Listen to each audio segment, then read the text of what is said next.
I don't even know how to start this video. Just Multiversal reset, I like to call it. is that the best way to even describe this? Well, I mean, I don't know about you, but for me, it's Flashpoint, but not Flashpoint. It's a multiversal reset. Oh, you say this is Flashpoint. This is Pheno. Flashpoint in name only. You know what? You know what Tony and I just had to deal with? We had to deal with the Flash. Like, you need to see this, because, okay? I mean, this movie. Well, not just one Flash, but two Flash. Yeah, I mean, that was in the trailers and stuff, but, oh gosh. Well, one person that ends up being two, but for some reason, since he changed one event, it causes another one to still be another version of himself. I don't even think... I mean... And also, the one tiny little change, similar to the Flashpoint, causes multitude of things to happen. But except, instead of the animated Flashpoint, where Superman was skinny, was a glass cannon, Aquaman and Wonder Woman having a relationship in that one, Cyborg still being Cyborg, and a few other things. Also, Thomas Wayne being Batman, Martha being the Joker. And instead of these few other things, the difference is there is no Superman. He is dead. Before we get into all that, there is a multitude of things that happen. I kind of need to disappoint some people here, because I said I was going to bring the drinks out if this was really bad. No, I need to be about as sober as I get with this. I mean, you got drinks over there and there. I don't know. Those are just props. He's talking about some house decorations, but yeah. That's beside the point. You know, I can't tell if this film was worse than I thought it was going to be or as bad as I thought it was going to be. I seriously don't know. Like, because I walked into this knowing it wasn't going to be a straight-up adaptation of Flashpoint, you know? Yeah. I just thought it was going to be, like, pretty bland. You know what I mean? Like I would just sit there and go, oh, that was a big pile of nothing. Yeah. No, there's a lot to unpack here. This is one of the most shocking movies I think I've ever seen in my entire life. For me, this was quite the bizarre experience. An interesting bizarre for me, because they took the idea, crunched it up, and threw it to the side and say, all right, let's see how this goes. Oh, no, they didn't even crunch it up. They pretty much were like, you know what? We're not going to adapt this great storyline. We're just going to do whatever we want. And then someone's going to say, well, this is not the adaptation you thought it was going to be. Definitely not. But it does change up. It does leave a lot of question marks into this, I would say, again, multiverse DC reset. I mean, we already knew that was coming. True, but in terms of like what the changes are, that was the questions in mind. I think we need to give some context with this Flash movie, actually, because I read up that a Flash film has been in development since the late 1980s, all right, at most. And throughout the many years, there have been several director and script and actor changes time and time again. And originally, Ryan Reynolds was the original choice for the Flash at one point. Which I'm like, he's fine. He's good as Deadpool, but I would not want to see him as the Flash. Although they both make, quirky jokes from time to time. But yeah, I can understand probably not him as the Flash. Yeah, I mean, Flash can be funny, but he can also be serious at the same time. And I mean, the amount of director and script and actor changes with the Flash, I know exactly what to compare this to. This movie is the Duke Nukem Forever of superhero cinema. And I say that because Duke Nukem Forever spent 12 to 15 years in development. It had several engine changes and even changed developers that by the time it came out, people were like, wait, this is it? And they were pretty disappointed with it. So, yeah, this is the best script they could come up with.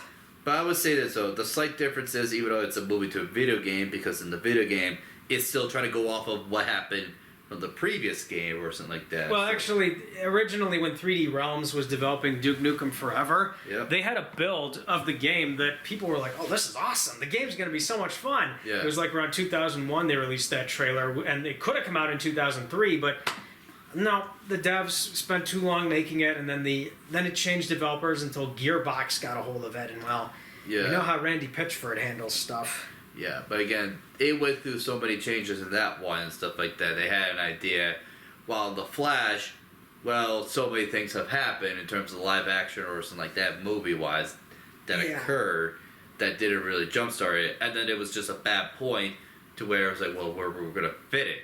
And they couldn't until now, I guess, with all the very mixed, critique of the DC universe now it's like, okay, we could probably play this card now. I mean, this franchise has had such a big audience critic disconnect with some of its movies, and this one's going to have it too, I guarantee it. But... Oh, definitely, for sure. But again, this is probably one of those times where it's like they can use it as a get out, try to use it as a get out of jail free card. I don't even think this is going to get him out of that. Yeah. I don't know.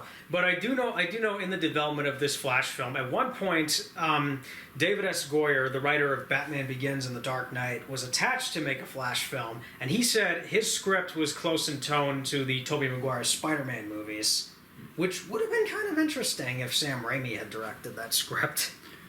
Yeah, although they sort of, kind of, but not really in this film. Oh, you thought they had a tone similar to that? Somewhat, because even though it's not two different versions of the Flash, there's not like different versions of the Flash, like the Tobey Maguire meeting the Tom Holland, same thing with the Garfield. It's just two of the exact same actor. Yeah, it's just a different variant. Yeah, I'm not even gonna compare this to Spider-Man No Way Home because there's no comparisons that can be made with that, not even in the slightest. But. I was sitting the whole time doing this with my hands on the back of my head because I was in shock over what I was watching. I just had to look at the screen in just complete shock over this. So for me, I was kind of, as you could probably tell, there were some things I kept saying to just quietly too, but I was kind of dissecting of what could have been happening. Yeah, and I heard people in the theater literally mocking this. There was a guy sitting next to us that was mocking stuff in this movie. Yeah.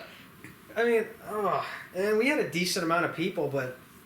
Okay, I think to give further context, so this movie is adapting the Flashpoint paradox, which is one of my favorite storylines in DC. And in that storyline, Barry Allen goes back in time to save his mother from being murdered, but in the process, he ends up changing the timeline, and then he has to sort of figure out how to fix the timeline and restore it. But in this case...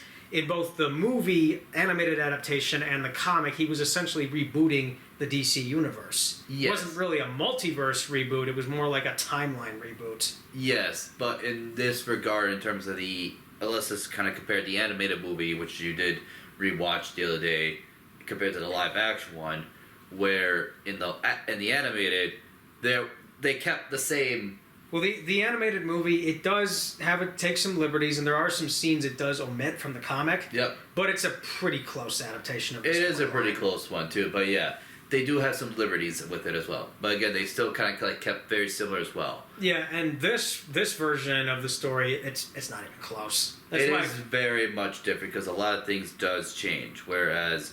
Well, as soon as we walked out of this, I was like, this is Flashpoint in name only, in that it adapts... elements and little pieces from the story, but this is not a faithful adaptation, not even in the slightest. No, but I call it a multiverse reset, basically, because at some point, multiverse starts to kind of get into an effect. Yeah, and I'm sure some DC Comics person is going to geek out over that and say, oh, this is like Crisis on Infinite Earths or something like that. Yeah, because you were having a question about the different, planets, which we'll get into later, but I kind of brought up the fact that, like you just mentioned, it kind of fits into the DC's versions of the multiverse, where it's different planets, different Earths and stuff like that. Similar thing to the Injustice, where it's there's your Earth or the current Earth of the of the Justice League timeline, and then there's this other Earth, which is the Injustice timeline. Yeah, and I mean, in Justice League Crisis on Infinite Earths, Owlman, he has this hologram of all the different Earths, and he tells all the different possibilities, and he's looking for Earth Prime, but that's a completely different topic. The scariest one is the Batman, the Joker Batman, or I forgot how it's... Oh yeah, where Joker's a version of Batman that's super psychotic. He is very. It's the Batman that became the Joker, basically. Oh yeah, I've seen images of that. Never looked at that. So it's like he is the Joker, that psychotic evil, but with the smarts, basically, of Batman. Yeah. You know how dangerous that is for a multiverse threat. Yeah. Now the other thing too about this Flash film is I had heard mostly mixed to positive word of mouth on this. Yeah.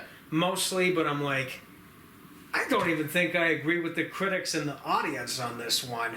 Not in the slightest. Well, because this is, again, a giant... You could say, again, a giant reset, basically. It didn't even do the reset well. Yeah. Well, again, there's a lot of... characters have changed, basically, or at least the actors have changed. Yeah, I mean... You know what? We're going to spoil this entire thing because, you know what? Oh, yeah, for sure. Like we always do. I don't care if I'm spoiling it. You need to know what happens in this because... Oh, yeah, for sure. Oh, yeah, for sure. But if you still want to go watch it and, probably entertain yourself however you want to, you can still watch it after being spoiled. Yeah. Right about now. So the movie starts... Well, actually, before you start off, I mean, how do I even start this? Let's start off with the start of the film.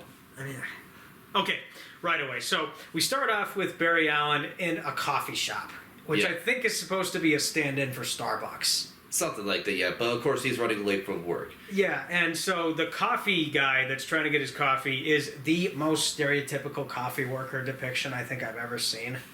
There's a lot of stereotypes in this movie. Yeah, and although this is the guy, because Barry's like, oh crap. Because he was saying that because there's this one worker, she's usually there, but she's not there, so now he has to kind of explain to the guy what he wants. Yeah, and I mean, this is and the other thing too is because this is a multiverse movie, in the beginning we see variations of the Warner Brothers and DC logo, which is mostly for fan service. Yep. And I'm like, okay, I get it. This is going to be a multiverse movie. I already knew that, but just... And anyway, so he hears about a crime that's happening in Gotham City. Mm-hmm. And so he runs over there, and these speedster sequences, man. Yep. But before that, he has to have the audience, or at least the fan, geek out. Yeah, just as he's doing his pose of running, the title's about to fade in, but then there's these fans that are going crazy about him. Yep. And it's wait. Why would you do a fake title startup and then cut away to that? Yeah. Why? Why would you do that? I don't know. Just that's kind of funny though, because it's here comes the. Oh wait, pause. You gotta pause it. Okay. And now that okay, can we get back to this now? All right, and title. Yeah. And now that I think about it, it's you could have cut out that sequence with the fans. And it would not change anything in this. That should have been jettisoned. Yep. Because, why was that even there? I think it was just to pad out the runtime.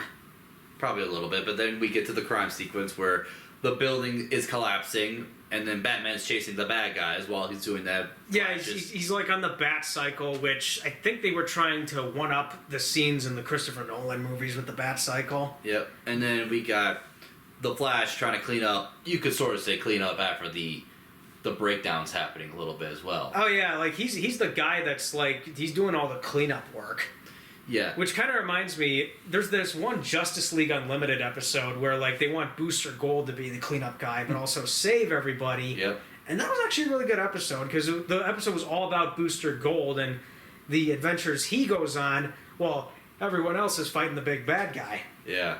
That doesn't happen here because yeah, he's helping Batman, but he's saving all the lives, doing all this cleanup, and there's these sinkholes forming around the building. Yep. And as he's saving people, the first sequence, this is not a good sequence. Oh really yeah, the sequence where the East Side building collapsed, and now we have you got to save all these babies from falling. Babies, the nurse. And then a dog. The dog came up a little bit into the sequence. But first, before he has to do all of that, he has to get a snack. Yeah, because this movie establishes, and I think this is in continuity, but I think this this was not planned. None of it was planned. But he has this little device on his arm. It's like a calorie counter almost. Yeah. And it's like, does stuff like that even exist? Well, I know, like, again, like diabetes, like the people they have, like the sugar. Oh, yeah, the little thing they prick themselves to check their blood sugar levels. Blood sugar level. So, and you could probably say it's kind of like that per se, except on the calorie side of things, where it's like, okay, I need the calories, otherwise I'm, starving myself here. And with starvation, you have little energy, and with little energy, you can't move fast. Yeah, and so, anyway, he has to eat because somehow, like, it somehow increases his speed powers. Like, what? Hey, it's kind of like Futurama. Just drinks just a lot of coffee, and then you'll get the ability to be insta-fast. Oh, that's... They must have stolen this from Futurama then, because I've never seen Futurama. There is a clip from an episode, I forgot which one, where Fry just drinks so many coffees. He got to the point where he's like started to shake. Like how like like the people who have like so much caffeine, they start to shake a little bit. Then maybe they should have had Barry eat a ton of sugar just to get all super crazy and stuff. Yeah, but he gets up to the point to where it's like the coffee meter's at like max out. So then he's just like, oh yeah, kind of like the Quicksilver where it's like that sequence where he's just like start saving people. He starts having like that. I mean, the Quicksilver sequence where grabbing everybody, throwing them out, doing all these other things. Yeah, that's what this sequence reminded me of. This is a straight up rip off of X-Men: Days of Future Past. Yeah. So then Flash just started doing that sequence where he's like doing all these sort of things, kind of like how Quicksilver did it. Yeah, like he eats all these snacks, which I'm like, I think in continuity they establish in the Justice League movie like he's a black hole of snacks. Like he consumes all this food, and it won't affect him in any way. And I'm like, I think they took that idea and did this calorie counter or something, and it's like, no, this was planned. Yep. And like, so he has to save all these babies from falling out of the building. Yep. And as he was doing it, then the dog came in, and he's like, okay, now I'm worried about the dog. Yeah, but this scene is like a straight up rip off of Quicksilver and X-Men: Days of Future Past and X-Men Apocalypse. Yep. The only difference is that it's not playing the songs Quicksilver was listening to. Nope. But it's like, why would you rip off sequences like that? And I'm like, okay, there may be no other way to present speedster sequences, but that wasn't the problem with the speedster sequences. I'll tell you what it was. The visual effects were horrible in this. Oh. Like, I know this movie had setbacks because of the pandemic, but throughout this whole movie, I'm just going to say this, the effects did not look good. None of them did. You mean like with the yellow or the blue or the... Just anything, really. And there's these... As the babies are falling out of the building, some of them are like CGI rendered. Oh, yeah, it looks so terrible. It did look like it came from like a PlayStation 3, like an older PlayStation 3 game. Oh, that's not even... Or 360. Like so many reviewers who have talked about this movie already have said the CG in this movie looks like it came out of the PlayStation 3 or the Xbox 360. Yeah. I mean, oh my gosh. And I know this had setbacks because of the pandemic, but it's like, geez, like... The effects got so bad in this film, they looked like Scorpion King bad. Like, you know how badly rendered the Scorpion King was in The Mummy Returns? Oh, yeah. Or how bad the effects looked in Van Helsing? Mm-hmm. This is it all over again. Yeah. This looks worse than Black Adam did. And I know Black Adam had a ton of effects where you could tell it was all computer graphics. Yep. I even commented on that, but this is worse. Yeah. Like, turns that baby sequence. Then he rejoins up with Batman, and Batman was... He was chasing the guys in, like, the army vehicle. But, like, the way he approaches this is, like... All he could have done was just, like, punch the guy in the face and stop the military vehicle. Well, I mean, he did all that, but except the guy that was in the driver's seat just said... looked at Batman and said, I'm just going to do your job for you. And he just dips out. Yeah, I mean, I get why they did that, because, like, he doesn't want to mess with Batman. Yeah. But it's, like... These guys probably injured themselves. I guarantee it. Probably. Then, of course, Wonder Woman comes in to save both Batman and the guy having the suitcase. And they play the theme, which was nice. But then, of course, I have reason to believe when Wonder Woman shows up, this is a continuation of her scene in Shazam 2 after she saves Billy Batson. Oh yeah. And I'm like, wait, then how come they didn't recruit Shazam into the Justice League already? Well, because you have the Justice Society. Just get him in the Justice League. Remember, he was recruited initially to be the Justice Society first, before getting the promotion to the Justice League. I know that, but it's like it's just the way this universe has been written, and just. But it's also you have to have the funny moment with the lasso of truth. Oh yeah, where you see Batman smiling. Yeah, he's like, and then he was like, I'll, I'm too, embarrassing to say thank you. And all of a sudden he was just like, oh, what the, get it out. And then Barry grabs it. Barry grabs it, and this is the line he shouts out. I'm not even exaggerating this. I've never had sex, but I heard it feels good. And I'm like, everyone was laughing. Everybody was laughing. That has to have been a Michael Bay edition, because Michael Bay always put stuff like that, and especially in his Transformers movies, he always had this like innuendo stuff. Well, of course, he said that in front of Wonder Woman, though, too. I mean, there was a lot of like dialogue like that in places, and it was just. Of course, Batman at the time, he couldn't even say anything to Barry to say what the F you were talking. Because he felt embarrassed too, because he was also grabbing at the last one. Like, I cannot blame you for whatever you just said, even though it was stupid. I can't do that because it's the lasso of truth. Yeah, and then like. First comparison I need to make to the animated movie, because there's going to be comparisons. So Flash is assisting the Justice League in stopping a crime. Yep. And so in the animated movie, Flash goes to the Flash Museum and he's fighting all the rogues. And then Reverse Flash comes in and says, "Oh yeah, we orchestrated this against you, but these fools are motivated by money and greed. And I also brought a little present, these bombs. I've attached it to you all, and I'm going to destroy your ego, Flash." Then the Justice League come in and they actually disarm the bombs and stop the bad guys. Yeah. And the reason why that scene is so well done is because it's meant to establish that this is the main DC timeline that we've known. Yeah. But at the very end of it, as they apprehend the Reverse Flash turns to Barry and he's like, "It's funny, Flash. Maybe you can't save everyone." Or something like that. I don't remember exactly what the line was. But this motivates Barry to go back in time and save his mother. Yeah. Which is what we see. So for this scene, it's like, this is just a standard Justice League stopping. And, I mean, it just was not well rendered. But, in order to get to that sequence of him going back in past, or having the motivation to go back in the past, is him going back to picking up the coffee, and then going to work, which he was already, like, late for. Oh, and this scene where he comes back to work, the boss is like, "You're late, Barry. Always late."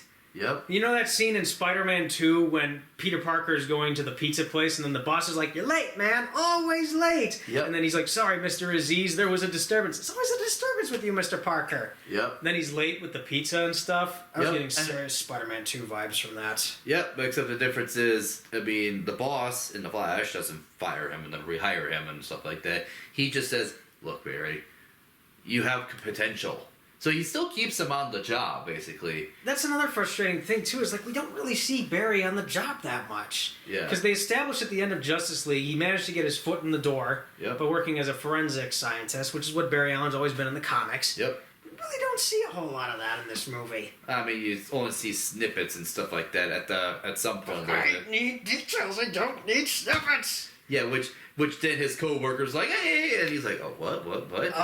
These co-worker characters are just, It's just I did not like them. Yeah, but then of course, because they were like, "You gotta see this," and of course it's his boss saying something which is kind of like closing out a case that Barry was working on, and Barry was like,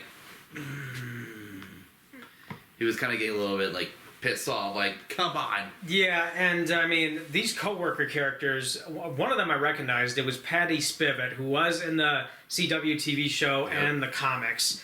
And so basically, like, I did not like the way she was characterized in this. Like, they depict his co-workers as these, like, really snotty people. Sort of. It's like the... And it's like... Yeah. I'm sorry, I could not handle these characters. They were just flat out but annoying. Then you have the former college friend, basically. Or that sort of like that, like crush sequence a little bit. The girl that came in, who's a journalist. That's Iris West, and it's like, There's a reference to the Snyder Cut in their conversation, actually, because she's like, we've actually seen each other recently. And then Barry's like, oh, we have not seen each other since, like, college. And I'm like, straight up Snyder Cut reference. Yeah. Because this movie must be in the same timeline as the Snyder Cut. Probably. No doubt about it. Yep. So then they were talking a little bit. She was asking questions, especially because his dad was in jail for the murder of the mom. Even though he didn't do it, and they're trying to basically prove he didn't do it. Yeah. And I'm like, okay, I have seen this plot line before in other Flash media. Yeah. But here it was just, I don't know how to describe it. Like, it was just kind of there. Yeah. You know? And I get it's supposed to be key, but it was just like there. Yeah. And by the way, Barry Allen's father has been recast in this. Different actor than what you saw in Justice League. Yeah. Due to scheduling conflicts. Yeah. But, like, I mean, a lot of the scenes where Barry's, like, talking with Iris, you know, I just found them just kind of, Like, I get why they're there. Like, you need someone to talk to. Yeah. But it's like, I don't even, maybe they're trying to do a love interest angle, but they don't even try that. Well, they try. I mean, it was kind of like a build-up because he is still awkward a little bit. Because this is the, Flash still that's a little bit socially awkward. So he's trying to kind of break that mold, but it's kind of hard for him to do it. I do not like the social awkwardness characterization of this Flash. Yeah. Like, previous Flashes I've seen, they were not as socially awkward as this Flash was. Yeah, they're kind of more outgoing and kind of charismatic a little bit. Yeah, like in Justice League, the animated series, the Flash that we grew up with was really charismatic, and he had some quippy lines, but he was the lovable... Yep. He was the lovable guy that everybody just liked to pal around with and have necessary on the team. Yep. And then, or the CW show, he wasn't that socially awkward. Yeah. Not to my memory, but like they felt the need to make this Flash socially awkward, and it's just, it bugged me. Yeah. So she is trying to get, try to do an article, so to speak, while trying to still be friends, or get a little bit more out of, Barry. But then Barry, at some point later on, had the idea because he was reminiscing he goes back to his childhood home and he reminisces on growing up in his childhood, especially with the family. And for some reason, Barry Allen's mother is Spanish in this movie. Yeah. Interesting choice because that's not really what she's always been depicted as. I mean, again, you have to do some little just changes and stuff like that. You have to do your own variation. I mean, in this one, she is Spanish. Yeah, and it's like, I'm not quite sure what the thought process behind that was, but I guess it's a choice for what it is. It's a choice. I mean, I have no problems with it. I guess really it's like, whenever changes like this happen, I'm going to notice them immediately. Yeah. Because different adaptations have been more consistent, where now we're doing everything a little more... Slightly different, yeah. Slightly different, but... They do the mother of Barry... they do... What did the words come out accurate? They do the murder of Barry Allen's mother. I'm sorry, I got my words jumbled. But they do that, and I'm like, okay, is Reverse Flash going to show up at some point in this? And I'm like, no, he's not. No. And he never does, because Reverse Flash is like key to the Flashpoint storyline. Yeah, except there's a different sort of, you could say, antagonist, so to speak. But he pops up a little bit, but he really pops up at the end. I don't even think this was an antagonist. This was a straight up like a journey or something like that, you could say. Journey of sorts. This was not a straight up antagonist. Yeah. Well, yeah. So then he gets the idea finally after another talk with the love interest or the journalist, and he's just like, all she needs is just the can of soup in the cart. Yeah, she needs the can of tomatoes. Which he did. He goes back there and secretly puts the can in there. And then before he does the time travel, he goes to Bruce Wayne and he tells him that I can go back in time, Bruce. I can change everything. I can make it to where your parents aren't dead and my mom's still alive. And Bruce is? And then Bruce is like, well, you see, Barry, if you do that, then the butterfly effect's going to come into play. Yep, which is, again, very Batman of him, very Bruce Wayne, where it's just like, yeah, and if you do this, you could change so much. Yeah, and the whole time, I'm like, Barry, time travel never ends well. Come on, you know this. Yeah. There's been instances where maybe the time travel ended fine or whatever. I don't know, but it's it never ends well. Do you not know this? Yeah, no. And because he tells Bruce this, I'm surprised he didn't put a contingency plan for the Flash in place should this ever happen. No. Well, I thought he kind of did that sort of. Like, as soon as Barry tells Bruce, Bruce can, like, play along with it, but he knows in his voice that Barry's gonna do it, so he, like, immediately has something to stop him. Yeah, I don't think he does that. I think he let it play it out, though. Well, yeah, he likes to play it out, but then, like, maybe hours later or something, before Barry actually does it, he stops him. Or something like that? Yeah. I don't know. Well, I kind of thought he let it play it out, and then he kind of gave him a present at the end because he's like, okay, you finally learned your lesson? Alright, but we'll get to that part later on. So... when he does time travel, these time travel sequences... That is a slightly different, because in the animated or other things, it's just, because it's, he doesn't see all of it per se. I mean, he may have images of, like, the point, to point B, but he doesn't see, like, all these everything else around him. Well, in the comic and the animated stuff, and even the CW show, there were very different depictions of it. Yeah. So in the comic, when he runs through the Speed Force, it's like these very fast-moving blue lines mixed with a few other colors. But you can see on the sides, like, glimpses into other universes. That was in the comic and the CW show. Yeah. In the animated movie, he just runs through the timeline, and then it opens up a portal to that very exact point where he needs to save his mother. Yeah. But in this movie... he, like, runs and runs and runs, and you see the colors are all orange, but then he gets to, like, the center, and he's around this, like, bubble. Yep. And I'm like, okay, I know where they got this idea. Because in Zack Snyder's unmade Justice League sequels, he's talked about a cosmic treadmill that Barry was going to run on.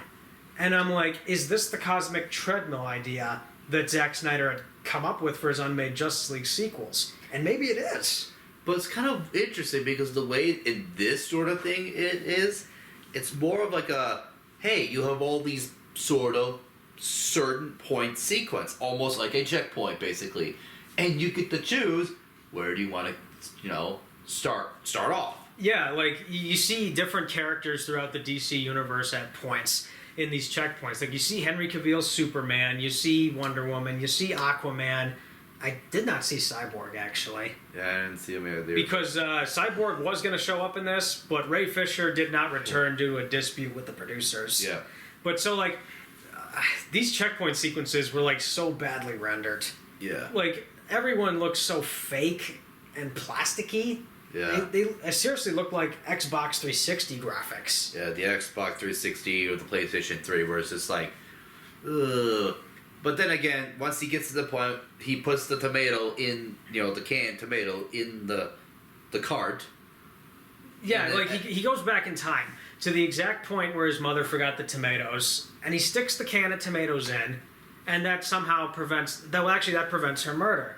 Because I think the father doesn't go out, so the guy's more than, the criminal that did it is hesitant to go in.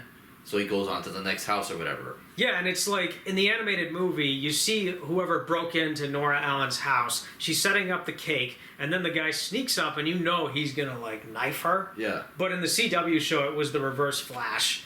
And so, basically, I'm like, it's all over a can of tomatoes. Really? Yeah, so...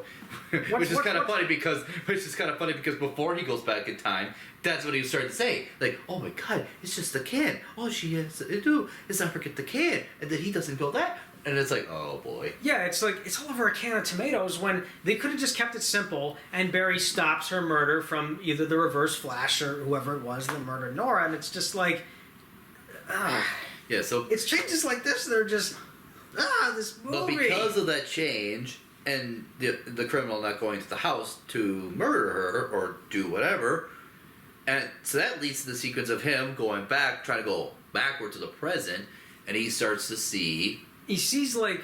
At first I thought this character was an amalgamation of Savitar and the Black Flash. Well, he starts to see all of the Flash, of like, images that he wanted to enjoy. Yeah, he sees all these images of a life that he wanted to live, which is like all the birthdays, the Christmas, and all these sort of things. Him turning 18, that was another one. Yep, but then right as that 18 sequence starts to occur. Yeah, this character who looks like a mix of Savitar and the Black Flash shows up. And punches him, which stops his momentum, and it stops him from keep going back to the present, or at least that variant's version of the present. And then so now he's kind of stuck at a different sort of time, basically. Yeah, which is like, see, in Flashpoint, all you need to know is that he just goes back in time, prevents the murder, and then he comes to this new timeline. But this movie feels the need to just do this, and it's like it's like he's trying to head back to the present, but then something just hits him and stops. Yeah, which is not what happened in Flashpoint. That's not what happened. Oh gosh. So then in this one, he goes back, he sees his mother and father, and he's tried again. He has the social awkward in him still, so it's kind of like the surrounding. He's trying to make it feel like himself, but it's not really. But then all of a sudden, well, before you get to that, like, the problem I have with Ezra Miller's performance in this movie, it was really inconsistent, actually. Especially when it came to the social awkwardness. Like, this performance is consistent with what we saw in both versions of Justice League. But at the same time, Miller can get wood in and then actually try in places with this. And it's like, I had trouble with this performance all the way through the entire movie. Which is funny because he has to kind of sort of play two different Flashes, which we'll get into. So yeah, and it's like, I think it just kind of furthers my point that Miller was not the best choice for this role. Like, they could have gotten someone else. I don't know why they went with Miller, especially with all the controversies surrounding Miller, and I'm not going to go into that. Yeah. But with all the controversies surrounding him, because I know there were some reviews of this movie that said, how come Ezra Miller isn't in jail yet for the stuff that Miller got away with? And I heard the studio at one point was considering reshooting this entire movie without Miller, or possibly canceling a $200 million movie, which they did not do. Yeah. But anyway, let's keep moving. Yep. So then once he started to talk, his parents started to throw a curveball. Well, at least for him, it's a curveball. Because they're like, how's school? Then he was like, wait, what? School? But because in his mind, he's already out of school. He has a job. He's older. I had to tell you that this is not high school. This was actually college. Yeah, because it was like freshman, and so I was like, I thought it was high school for a moment, but then it's like college. And I'm like, okay, that sort of makes sense as well. Freshman in college. And then he sees his other self outside being all the charismatic, the super outgoing, charismatic Flash. I don't know. Charismatic's not the right word to describe this version. This version was goofy. Yeah. Like, it was extremely, really silly. Yeah. Because the other version had this, like, really stupid laugh where he's like, or something like that. Well, yeah, because he's more outgoing because he has nothing to worry about. Everything's fine. Yeah, and it's like, I just did not like this version because he just, like, he's so, like, he's just so silly. Yeah. And then, of course, the Flash that we knew, he's like, oh, no. Yeah, and so he gets the other version and then has to explain to him the deal of what's going on. But it's kind of hard to him to explain what exactly is going on, per se, because if he tries to get into more detail, that could, lead to some, especially so as he kind of explains to the other person later on. So he explains to his past alternative self, saying, I've come from this alternative future and I went back to time to save my mom, but instead it completely changed everything. Yeah. So now... And actually, in this room that Barry's got, this other version of Barry, Warner Brothers had a lot of self-promotion, especially with the posters you saw on the walls. Like, I saw Inception, I saw Pacific Rim. There was an I Am Legend poster, the Will Smith version in there. And I'm like, nice self-promotion there, Warner Brothers. Oh yeah, that's also funny too, because they mentioned later on some of like the icon movies, but the actors change. Yeah, we're gonna get into that, but I mean, he's trying to explain to the other version of himself, like where he comes from and how everything is the way it is, Yep, or supposed to be. Yeah, and it's like, this is not what happened in the original storyline, and it's just like, this is so silly. Like, silly is, I think, the right word to describe this movie in places. And I mean, so Barry's like, I got to get you your powers. Yep. Like he has to get him his powers, and so they go to basically the crime lab of Central City. Yep. And then they they go to the lab, which, by the way, this scene felt like a different version of what we saw in the CW show. Yep. But yeah, but it plays out the sequence as Barry expected it, or the future Barry expected it. The original Barry, it plays out the way he expected it. Except the slight difference. The lightning goes through their chests, and then Ezra Miller does this like really over the top face where Miller's like, ah! Yep. It's very wide eyed. Like, also, apparently he loses a tooth, but then glues it back into his. That was so stupid. Or super glue, basically. That was so stupid. Like, why did that need to be in the movie? Don't know, but also at the same time, but since it went through two of their bodies, the difference is this. Because of that sequence, I was like wondering too, like, wait, it went through the original Barry and the future and the past variant Barry. And so the other it kind of came true where it's like, well, that Barry got the power, and then the other one lost it. Yeah, the other one gets his powers negated, and it's like, wait, hold on a minute. Shouldn't he not have his powers negated, but like get kind of juiced up or something? Or something like that. Yeah, but it's like it's either he get more of enhanced, or the other case it gets negated, it gets taken back. Yeah, but this is another dumb thing, because in the animated movie and the comic, when he changes the timeline, he basically does not become Flash in this alternative timeline. Yeah. And he figures this out and has to sort of have to get his powers back. He doesn't lose or get his powers negated. He just has to get them back. But this movie does not do what the original story did. Yeah, but because even though it got negated, and even though it was like it's not like oh crap, I lost it. Even though he technically did lost it because it negated. And then there was as soon as he figures out he loses his powers, there's this really cheesy scene where he's like running around in a circle. Oh, yeah, like the. Yeah, it's like. And then he realized, I'm slow. Yeah, that was so cheesy. That scene was such cheese. And then he's like, he tells his past variant that's like, okay, now you have the power. Now he's like, I have the power. And then and then he does this silly goat laugh where he's like, and then like runs around. He's trying to do his best Speedy Gonzalez for his reference. Yeah, and there's even a Looney Tunes thumbnail on the computer screen at one point. But as the variant's running around the city, this scene was so cheesy. Oh yeah, because his clothes starts to burn up and he gets. Which that too happened in the CW show. But he's running around the city and then he gets full on nude. And I'm like, are they going to pull a Bart Simpson where they hide the little thing and then they show it through like a hedge? Because you remember the Simpsons movie when like he's like skateboarding naked around Springfield and then they cover up the little thing and then they show it through a hedge. Yep. And I'm like, that was one of the funniest sequences in the movie, actually. Yeah, but they don't do it though. Yeah, they don't do it because that would have given this an R rating, and we don't want to traumatize any kids watching this. Either that or PG-13. I mean, the Simpsons movie was PG-13 and they still showed it. That's what I'm saying. Yeah, but I mean, oh man. And like, he covers it up and then gets back to where he's staying. And it's like, it extends into this like very comedic scene where they have to get him like something to wear. Yep. And eventually he phases through the floor and shocks a woman.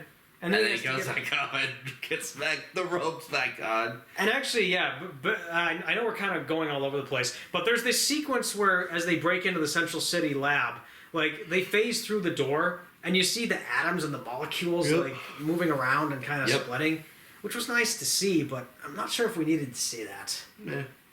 I guess maybe they wanted something cool. I don't know. Yeah. But like, there was actually kind of some cheesy stuff in this movie that was really goofy and silly. Yep. And it's like, I mean, I know DC got a little cheesy and silly and goofy, like maybe in the Silver Age and throughout various points of their history, but man, these scenes were just.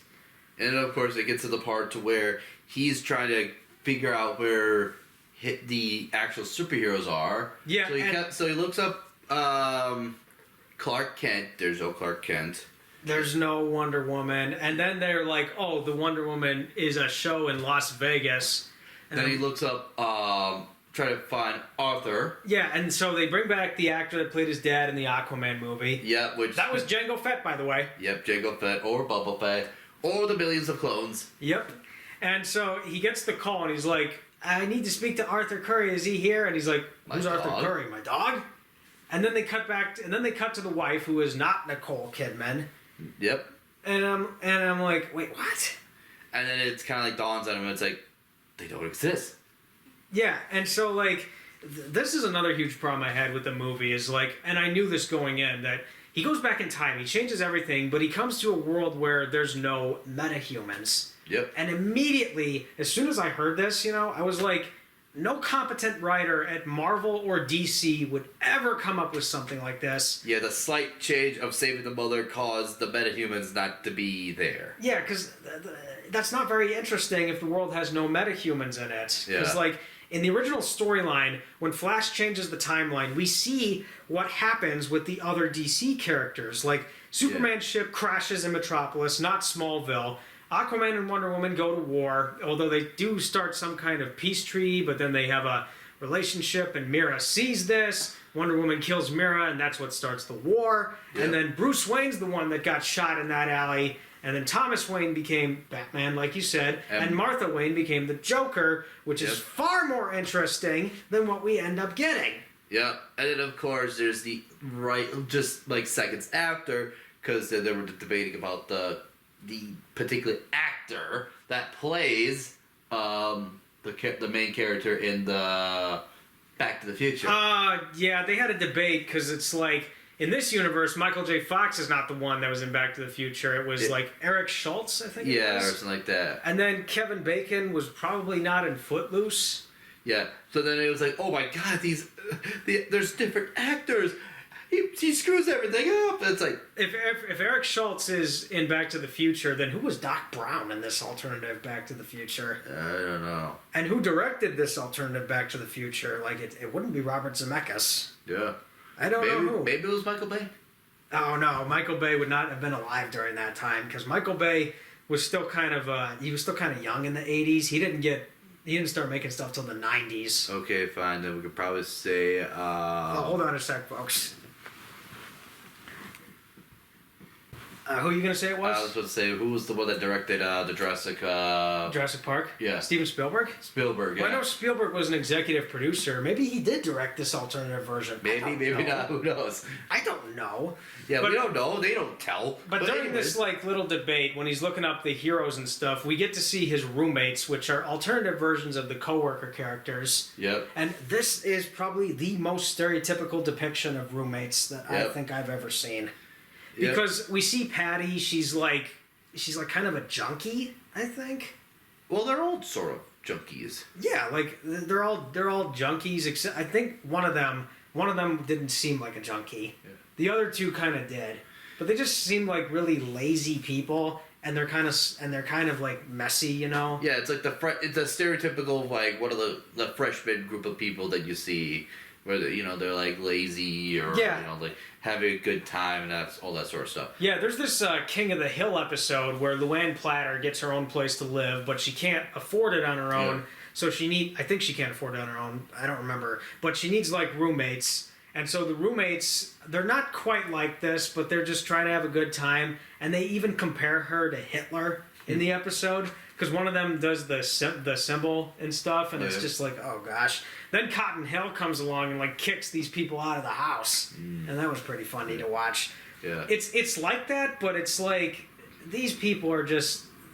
It was just so stereotypical the way they were depicted. They do mention though because the original Flash was like, oh my god, there's no Batman too, and then they're like, no, there's a Batman, there's a Batman, and then it's like, oh. Then, if there's a Batman, then he goes to where Batman would be. But before they get to Wayne Manor, they're like venturing throughout Central City, and then they stop in like a restaurant or something, or was it a coffee shop? I think it was a restaurant. It was like a bar, so like that. Yeah, something like that. General Zod, in the Invasion. And then this is like an alternative General Zod, and there's no Superman to stop him. Yeah. But I mean, they have the sequence, in Man of Steel where the TVs black out. Or there thought there's no Superman at the moment to stop him. Yeah, and so they play the news footage where we see the World Engine floating in the sky like we did in Man of Steel. Then the TVs black out. And then there's all the static. But this static was extremely inconsistent with what we saw in Man of Steel. Yep. I don't know why they just couldn't use the original footage from Man of Steel. Yep. Like, they could have just had the "you are not alone" and then just do that scene all over again. Like, there was no need to reshoot that sequence. Yep. And then what kind of killed me about General Zod's return was Michael Shannon's performance in this movie. Like, it was very subdued and restrained when compared to what we saw in Man of Steel. Because in Man of Steel, Michael Shannon was like, he was being so over the top. He was like, "I will find him!" And he was like, he was, nailed the role in that movie. Yeah, he will find him. But in this universe, remember, which we will talk about later, he did find him.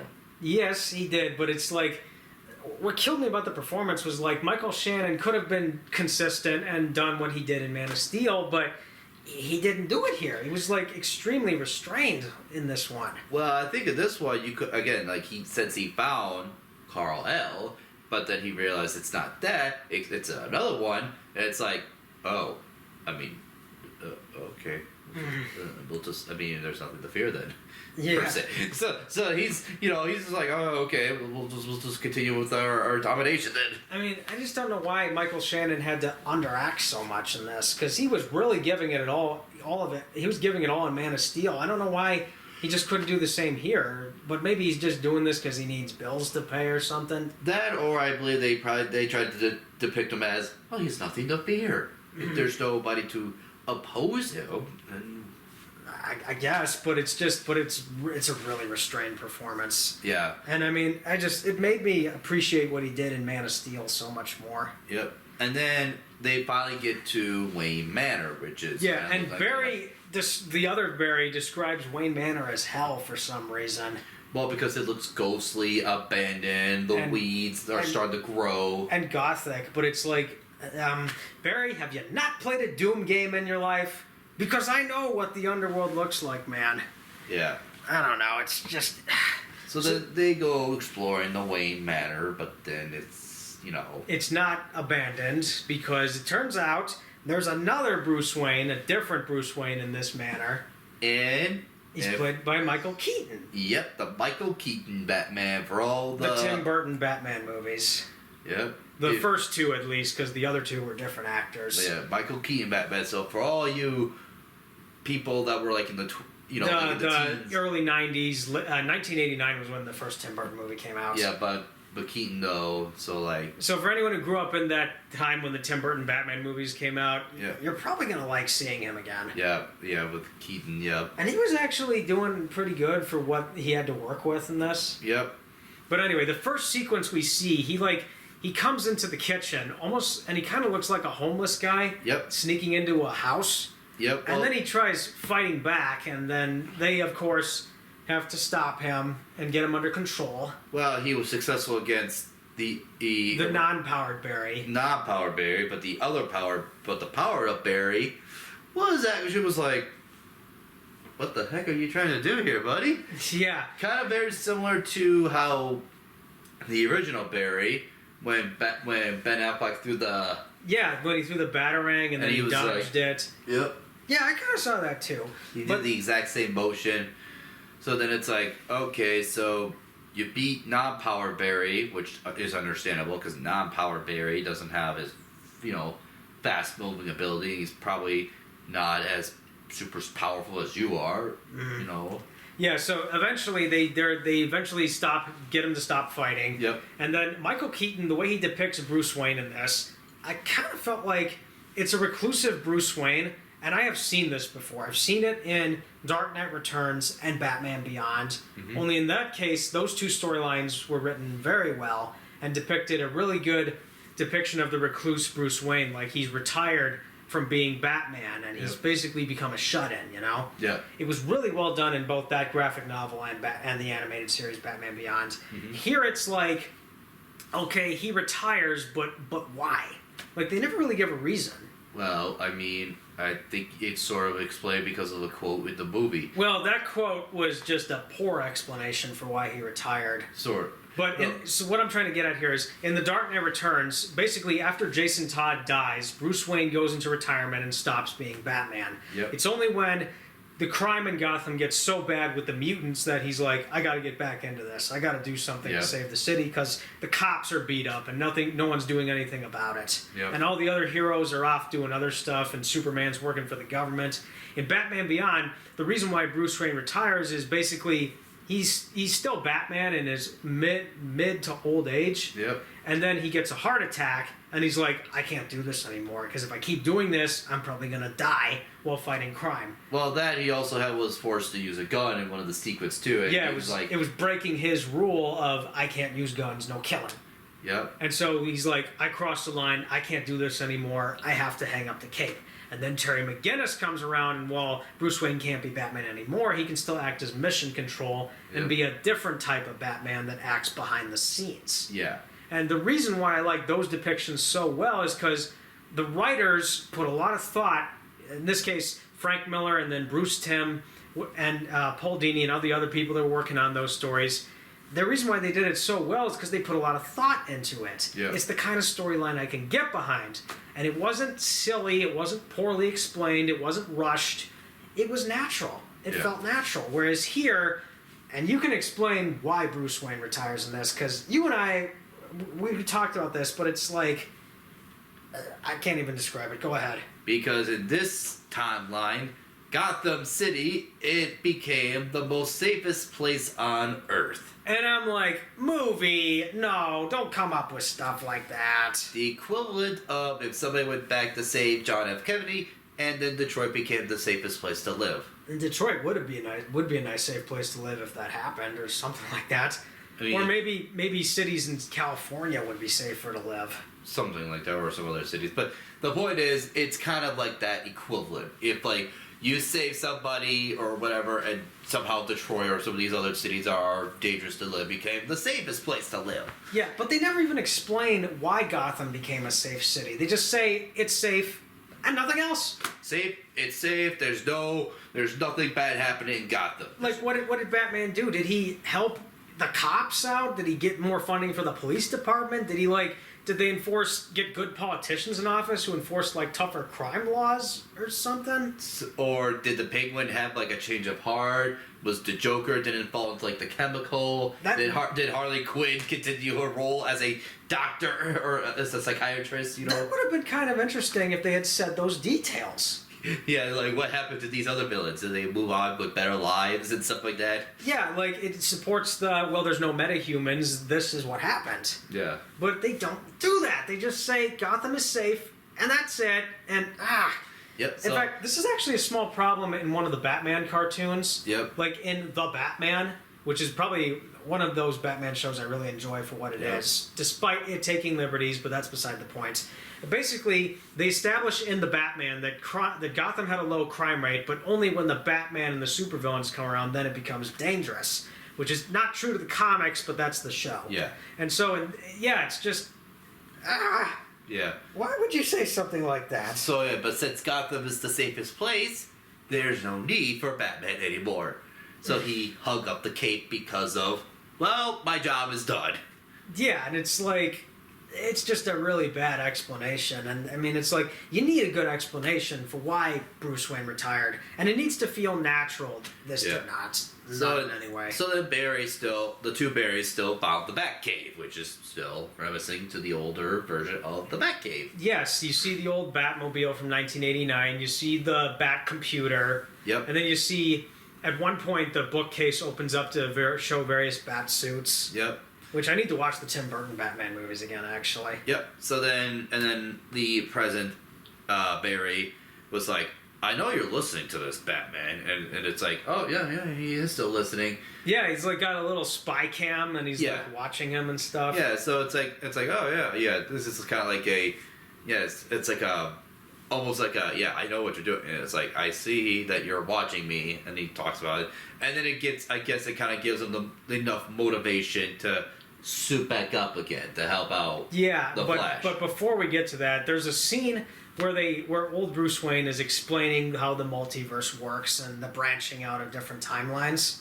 I don't know why, but I should have said this out, but I should have been like, "Seen it," with the multiverse timeline explanation. Oh yeah, with the whole like, you know how you were always explain how it goes like this, and then it kind of goes like this. Yeah, because in the CW Flash show, there's a scene in season 3 where Jay Garrick explains to Barry that when you have the timeline like this, and then something happens here, it branches off into this or that. But no matter how many times you try to restore it, it's not going to work. You're not going to abolish all these other timelines. Yeah. And then in the Marvel Cinematic Universe, because they've been doing the multiverse a lot. Yep. They say in Loki, like, there's one sacred timeline. But when something happens, a divergence occurs, and then these little branches start forming. And we've seen in Marvel, like, the very long tree branch-like line with the little others. But it also was first kind of pointed out in Endgame too, where the Ancient One was the one who's like, she explained it. There's like the sacred line, and if you do something right here, it branches out. So by removing the Infinity Stone, you're going to create this little branch and these little pockets. But you want to prevent that, you got to send the stuff back to the timeline. Yeah, right back to where it was originally. So it's like, but what if we did that, but put it back when we get our stuff done? Then it reestablishes the timeline. Yeah, and then the Ancient One's like, well, the pockets aren't going to form, and there you go. But in this movie, they're like, they use spaghetti to make the metaphor of how the multiverse works. Well, it's not a bad metaphor. Yeah, where it's like, okay, you see this, that whole idea? No, it's kind of like this. It kind of crosses off like this. So you have this new timeline, and this other one below it does not exist anymore. Yeah, like it creates all these lines that are intersecting and going all crazy, and it's like a mess. Yeah, it became a spaghetti mess. Yeah, and while the spaghetti metaphor was kind of cool, it was kind of cool. It's just like another one of those scenes where I'm like, I've seen this before, and it's like, this didn't feel new, this didn't feel fresh. Yeah. Because Marvel's been doing it, other properties have done it, I'm sure of it, but it's like, it is what it is. I just think the spaghetti metaphor kind of made me hungry almost, but, I mean, it made the past variant very hungry. Oh, yeah, definitely. So he ate the spaghetti. Yeah, but it's so strange to me, like, how this version of Bruce Wayne, he's, like, focusing on he knows about the multiverse and the timeline and stuff, when I'm pretty sure the Michael Keaton Batman movies that Tim Burton directed, like, they would just kept the focus strictly on Batman, and there would be no other heroes. And I know this because back then there were no plans to make a cinematic universe. Yep. So I'm like, this can't be the same Michael Keaton Batman from those movies. This has to be a completely different version, like a variant, Yeah. It has to be. You never know, though. But again, but then right before the present Barry, or the original Barry was talking to Batman, both present Barry and past Barry were having an argument. Oh, yeah, this argument scene. This was probably the best of the acting that Miller could do throughout the whole movie. Yeah. Probably the best acted scene for the most parts, because at least Miller was trying and showing emotion, and the variant was showing emotion. And it's like, he's taking all this seriously, and the other guy takes it for granted. And I'm like... Which the present variant was... Well, the present Barry was calling him out on it, but the past variant was like, well, you kind of threw me into this mess. Yeah, and it's like... Okay, that's nice, but it's like, I'm not sure if this scene feels original, and it probably hasn't. You never know, but yeah, or maybe not. But it does, I mean, you kind of see both sides where it's like, yeah, but present Barry, you did kind of screw up by going back to the past, and now you're taking your past variant, into this whole ordeal where he doesn't have to be. Yeah. But, I mean, the argument scene, it was fine for what it was, but, I mean, I know I've seen stuff like that before. Yeah. So then, so they kind of, like, continue on. Then they went on to rescue what they thought was Superman being held hostage. Well, before that, we get the Michael Keaton suit up, and he's like, I'll help you find whoever it is you're looking for, but after that, I'm done. Yep. And I was kind of expecting there'd be people cheering in the theater when that happened. Yep, but there wasn't really. There wasn't really much. Maybe there was something kind of quiet, I guess, but there were people that kind of liked seeing that. Yep. At least the reactions we got in the theater. Yeah. But anyway. They go to Russia. Yeah, they find out that the Soviet Union captured what we think is Superman. Yeah. But it's not Superman. And actually, when they brought Russia and the Soviet Union into this, I'm like, oh, this movie's got so much going on. Are we going to have like elements of Superman Red Sun show up in this? Because in Superman Red Sun, Superman doesn't crash in America. He crashes in Russia during the Soviet Union. And then he becomes property of the communist state. Yeah. And Joseph Stalin's the one that raises him to become a communist figure. Yep. And the animated movie, which I've seen, people said the comic was better. I didn't mind the animated movie so much, but if I read the comic, maybe I'd have to see the difference between the two. But I was like, okay, we're going to Russia, Soviet Union. Are we going to maybe have elements of Superman Red Sun in this? We do not. Yeah. But this is another element of Flashpoint that is adapted from the comic.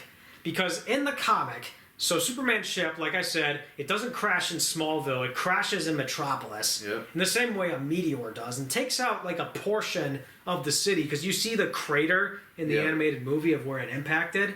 And then Cyborg hacks into private government servers to locate this Kryptonian. And they do. And when they find Superman, he's really skinny. And he's under red sunlight, which negates his powers. They have to get him into the sun so he can get his powers. And he's not much of a talker either. Yeah. But in this movie, it's not Superman. It's Kara. Kara Zor-El, his cousin Supergirl. Yep. And I'm like, why didn't we get Henry Cavill back for this? Outside of the small digital cameo he had in those time travel sequences, why didn't we get Henry Cavill back for this? Don't know, but I mean, we get Kara instead. And then she kind of powers up and helps out. Yeah, basically. Which is exactly what happened in the comic with Superman. Yep. So then they kind of go back to the Batcave after that sequence, so she can introduce herself, continue to regen. Basically, she still at first started to feel a little bit bitter towards humans because the treatment she got from the Russians. Yep. Which, by the way, the Superman in Flashpoint probably felt that, but they didn't go too much into that. Yep. And then Cyborg had to say, we're friends, we're here to help. Which the past variant Flash was telling her, we're friends. I know there's a lot of people in the world that could be a-holes, but, And that's dialogue that's taken from the Flashpoint animated movie and comic, but it's done so much better in that. Yeah. Here it's like... It's just a reference, and it's not good here, because I know it's done better in the other material. Yeah. And then since she left for a brief moment, and I say brief moment because she comes back, but... Which is exactly what happened in the comic. Superman leaves for a brief moment, or an extended moment, and then he comes back to help out towards the end. Yep. Very briefly, not too much. Yeah, and then President Bear was like, okay, she's gone.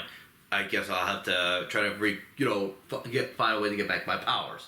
Yes, and this power sequence, the Return of the Powers, is again lifted from the comic, but the Return of the Powers happens before they rescue Superman. Yeah. So it's like we're doing the events out of order here, which is something that bothered me a bit. Yep, but then of course he nearly kills himself in the process. What killed me about this sequence was like the first time they do it, it doesn't work, which is what happened in the animated movie and the comic. But in the comic and the animated movie, it was way more graphic than this. Yeah. Like. The lightning hits him and the chemicals explode, but he gets lit on fire. And he's like, ah! He's like all burning and stuff. And then Thomas Wayne douses him. But then he's like covered in third-degree burns in that version. Yeah. That's pretty graphic stuff. And I'm pretty sure they didn't want to do that because that would have pushed it to an R rating. Yeah, a little bit closer like to it, that. Yeah, something like that. But of course... But in this version, he just like bleeds and you see his like red veins popping up. It's like the vessels are going to pop out and stuff. And I'm pretty sure there are earthly diseases that are capable of doing stuff like that. Yeah. But also before that sequence, he was talking to... Michael Keaton Batman about how I went back in time to try to save my mom because then Keaton was like because she died in your timeline. Exactly.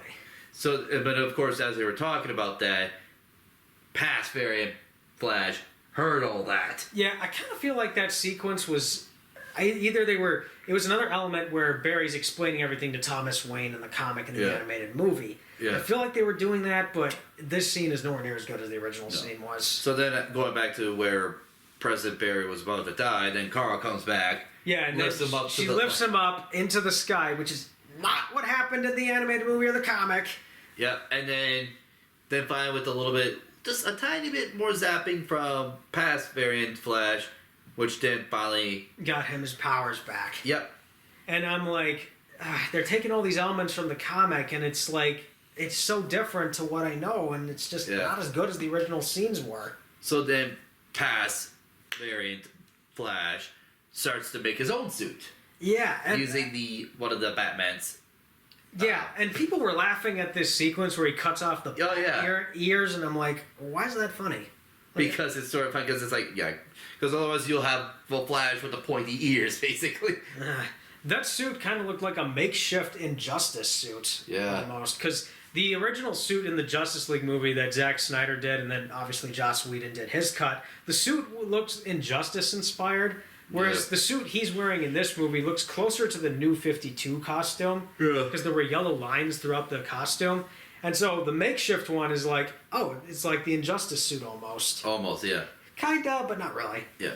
So then they all are kind of like, they're about to team up basically to go up against General Zod. Which then, It's another element lifted from the comic where we're going to go to Europe to take on Wonder Woman and Aquaman during their war, which is not what happens here. This time it's basically, you could say, the U.S. Army versus General Zod, and now it's like, okay, time to team up against, And there's a sequence where, like, Kara is going to meet up with confront General Zod, yeah. And it's like the scene in Man of Steel, just no Superman. And General Zod, like, I think he slashes the General character. Like, you see, he gets out his little knife and he, like, slashes the General character. Or he slashes, like... The Colonel or corporate character, whoever it was. Which starts the conflict. Yes, and so it's the U.S. Army versus the Kryptonians. But this is inconsistent with Man of Steel in a way. Because, like, in Man of Steel... The Kryptonians have superior firepower, and they can take out the humans with ease. But in here, it looks like looks like two sides fighting. Mm-hmm. But the Kryptonians should be winning this battle due to their superior technology. Which, I mean, they kind of were. I mean, it was a little bit of a stalemate at first, but they were on the winning side, though. I'm just saying, these movies should at least be consistent with each other. Yeah. But in this case, it wasn't. Not really to a degree. I mean, you could fend off to a degree, but yeah, you're not going to win in the end. Which, okay, and then they get to the sequence where the two Flashes kind of take down the foot soldiers. Batman was taking on the aerial duties. And Supergirl was the one who was taking on General Zod. Which, by the way, this fight was just, like, she's punching him and, like, throwing down. Yeah, until she was able to handle him. But then, of course, the sequences happen, which is General Zod stabs her in the back. Yeah, and I'm like, that's a little unexpected. Yeah, well, before that, too, he does tell Kara, because Kara was, because he's like, no, we found your cousin. Yeah, because, like, they established in this movie that both Kara and Kal-El were cast off in their pods as Krypton exploded. Yep, just as, any others, Or if you saw it in Justice 2, when Kara and Kal are cast off into space and then their pods diverge from each other. Yep. That has to have been an Injustice 2 reference. Probably, but except in that one, it's more Brainiac was the one that caused the end of that planet instead of whatever happened, and and why we never got Brainiac in this universe? That's really frustrating. Yeah. So so General Zod was like, no, we got that pod, but it turned out that he wasn't the one. And then she was the one who had the codex infused with her bloodstream, and that's what they need. Yeah, but then she was starting to pinpoint the connection. Like, all of a sudden, she started to ask him, what happened to... What happened to Kal-El? And then he was like, unfortunately, the baby did not survive. And I'm like, and I think as soon as you say that, I'm like, well, how did he die? Like, was there no... I don't get it. That's kind of like a throwaway line almost. I'm assuming what they probably did to the baby is what they did to Kara. They extracted him and tried to find the codex. Yeah. They could have just said, well, we received him, but then we were looking for the codex and, well, and then they find there's no codex in there. They could have just flat out said that. Yeah, well, again, I mean, they kind of said that because he was like, well, we found him, and it turns out he wasn't the one, which means they probably did stab him trying to get it, but then it's like, not there. And since we stabbed him with our thing, he's dead. Yeah, and as a baby too, you're definitely not surviving that. Yeah, and then so eventually they have their little fight. Which she got pissed too because of that, because she was supposed to defend him, but yeah, which again that was injustice too. She was going to defend Cal from Brainiac, but obviously they diverged. Yep. So they have their little fight, and Zod's not really putting up much of a fight because like Kara's the one who's doing all the punches and stuff. Yeah, and like, he was kind of like getting beat up pretty good, but then again like. But it was inconsistent with Man of Steel because in Man of Steel, Superman and Zod they were throwing their punches with each other, and that's what made the fight kind of interesting to watch. Yeah, but it's here like one side's doing all the punching and the other isn't, and it's like. That's not really interesting of a fight. But then again, like, she was trying to do something and all of a sudden just to stab it back, which makes me kind of think, like, was he just not taking her seriously? And then once he catches her off guard, he just stabs her in the back. Like he was holding his power back, and then eventually he does beat her? Yeah. And then defeats her? Oh my gosh, I just realized what this ripped off. What? This ripped off One Punch Man, where Saitama was holding back against, was it like... forget what the guy's name was, but he was holding back against this really powerful enemy he was fighting, and then he does eventually defeat him, and then the bad guy's like, you were holding back this whole time, weren't you? Yeah. They seriously... oh gosh, they were definitely ripping off One Punch Man here. Or any other sequence of like the villain or whoever character holding back because they realize they're too much powerful than the person's fighting. Yeah, but I guess really when I was kind of surprised that she got stabbed and died, when I think you would think the Yellow Sun would revive these Kryptonians, but then I'm like, wait, maybe kryptonite weapons kill Kryptonians? Kind of like when the kryptonite spear had to be stabbed into Doomsday. Yeah, or how like Batman used like Kryptonian like a spear against Superman, and he was actually greatly wounded. Yeah, and he was firing those canisters of Kryptonian gas. Okay, maybe that's what it was. Probably, but anyways, so she dies. Also, Michael Keaton, Batman dies by crashing the plane into he kamikazes into the enemy. Yep. And then, obviously, during this battle, you see the female general of General Zod. Yep. She wasn't a general. She was more like a lieutenant. Or like a henchman, you could say. Yeah, she was more like a lieutenant. I think it was a lieutenant. Oh, yeah. You see her, and then you see the big guy from Man of Steel show up in this. And I think the only people who are going to get excited about that are Zack Snyder fans. Probably. But then, of course, like, again, those two die. Now it's very much a losing state. And then the two Flashes are like, wait, we can go back in time and fix this. Yep, so they kind of go back to the one point to where just before right before Keaton Batman shoots the missile at the ship. Yes. And then Barry was like, don't shoot, it has a shield. All right. And then he goes on and takes on the big guy. Yep, and then the other Flash goes ahead and makes a tornado to help Kara, out a little bit. Yeah, but then General Zod sees through that, and then he eventually wins. He eventually wins, and also the big henchman also beats up on Batman. Yeah, and then Batman's putting all these bombs to try and get him down, and then eventually there's a little bomb on the neck, which got him down. People probably thought in the theater at the time that he was dead, but no. Yeah, but then Batman is like, I couldn't tell if he was bleeding out or if he was just really beat up. And I think he got beat up to the point where his internal bleeding got too much basically. Yeah, and then he gets the line of, well, at least I got to have fun again. And then he just well, he also Bear's like, but I could go back. He's like, you already did. And then you made me have fun again. Yeah. Because I haven't done this since the early 90s. Yeah. But then, of course, the both Barrys were like, okay, we gotta go back in time. But then present Barry was like, no matter how many times we change this, it's still gonna be the same outcome. Yep. And then you start to see the past Barry just try to keep going and going, and first it was like the thing which she used to stab the lieutenant. Yeah, he gets this claw or this blade on the side, and then they eventually defeat the Feora L, I think it was. Yeah, they defeat her. Yep. But then, of course, I mean, yeah, it's like, okay, we gotta go back in time. Yeah, but that's when the whole present Barry was like, no matter what happens, we're just going to lose. And so the variant's like, no, we can still do this. We can still beat this. We can still save her. And it's like, but then, yeah, and then present Barry was like, I have to go back in time to let, the mom die.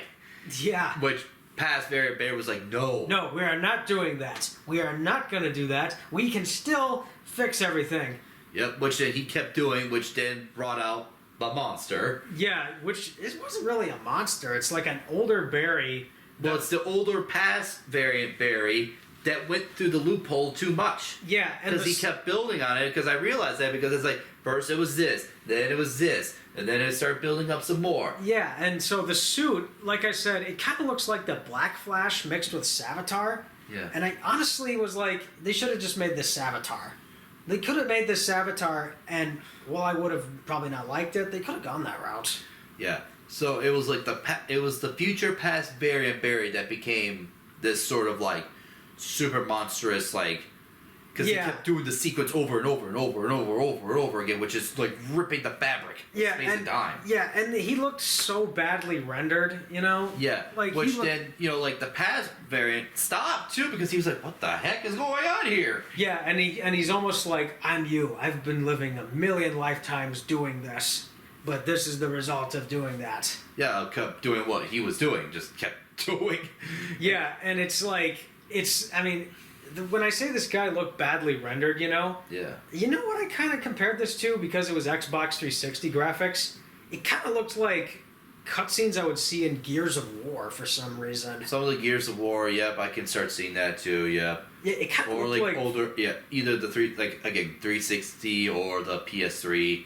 It's just like that. It's like, yeah. Yeah, but then we got to talk about this big sequence when they're confronting this variant and they're in the timeline. And then the different universes that were in planet shape size. Oh man. Starts to collide, so you get to see all past other superhero different Well, what you see is actors who are not really alive anymore, or some that are still alive, but from various different versions of these characters. And most of them are CGI effects too. Yeah, and what we see Jay Garrick from the CW series. Well, the version of Jay Garrick that was actually really bad and was the bad guy Zoom. You see that. You also see Christopher Reeve in this movie, who is the original Superman. Yep, so you get to see the old one, along with Supergirl, too. The original Supergirl in that Supergirl movie from the 80s that failed miserably. Then you see the oldest, the first Flash, you could say, which is... Yeah, you kind of see that, and then you see an old Superman that was black and white from the 50s. Yep. That was a different version. You see the Adam West Batman. Yep, you see Adam West Batman. Then you also see a non-released...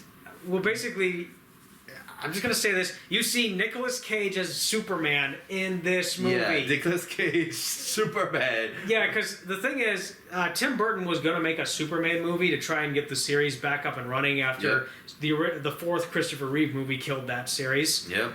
And obviously Nick Cage was going to be Superman, and he was going to fight a giant spider in that movie, and I think it was a mechanical spider, which...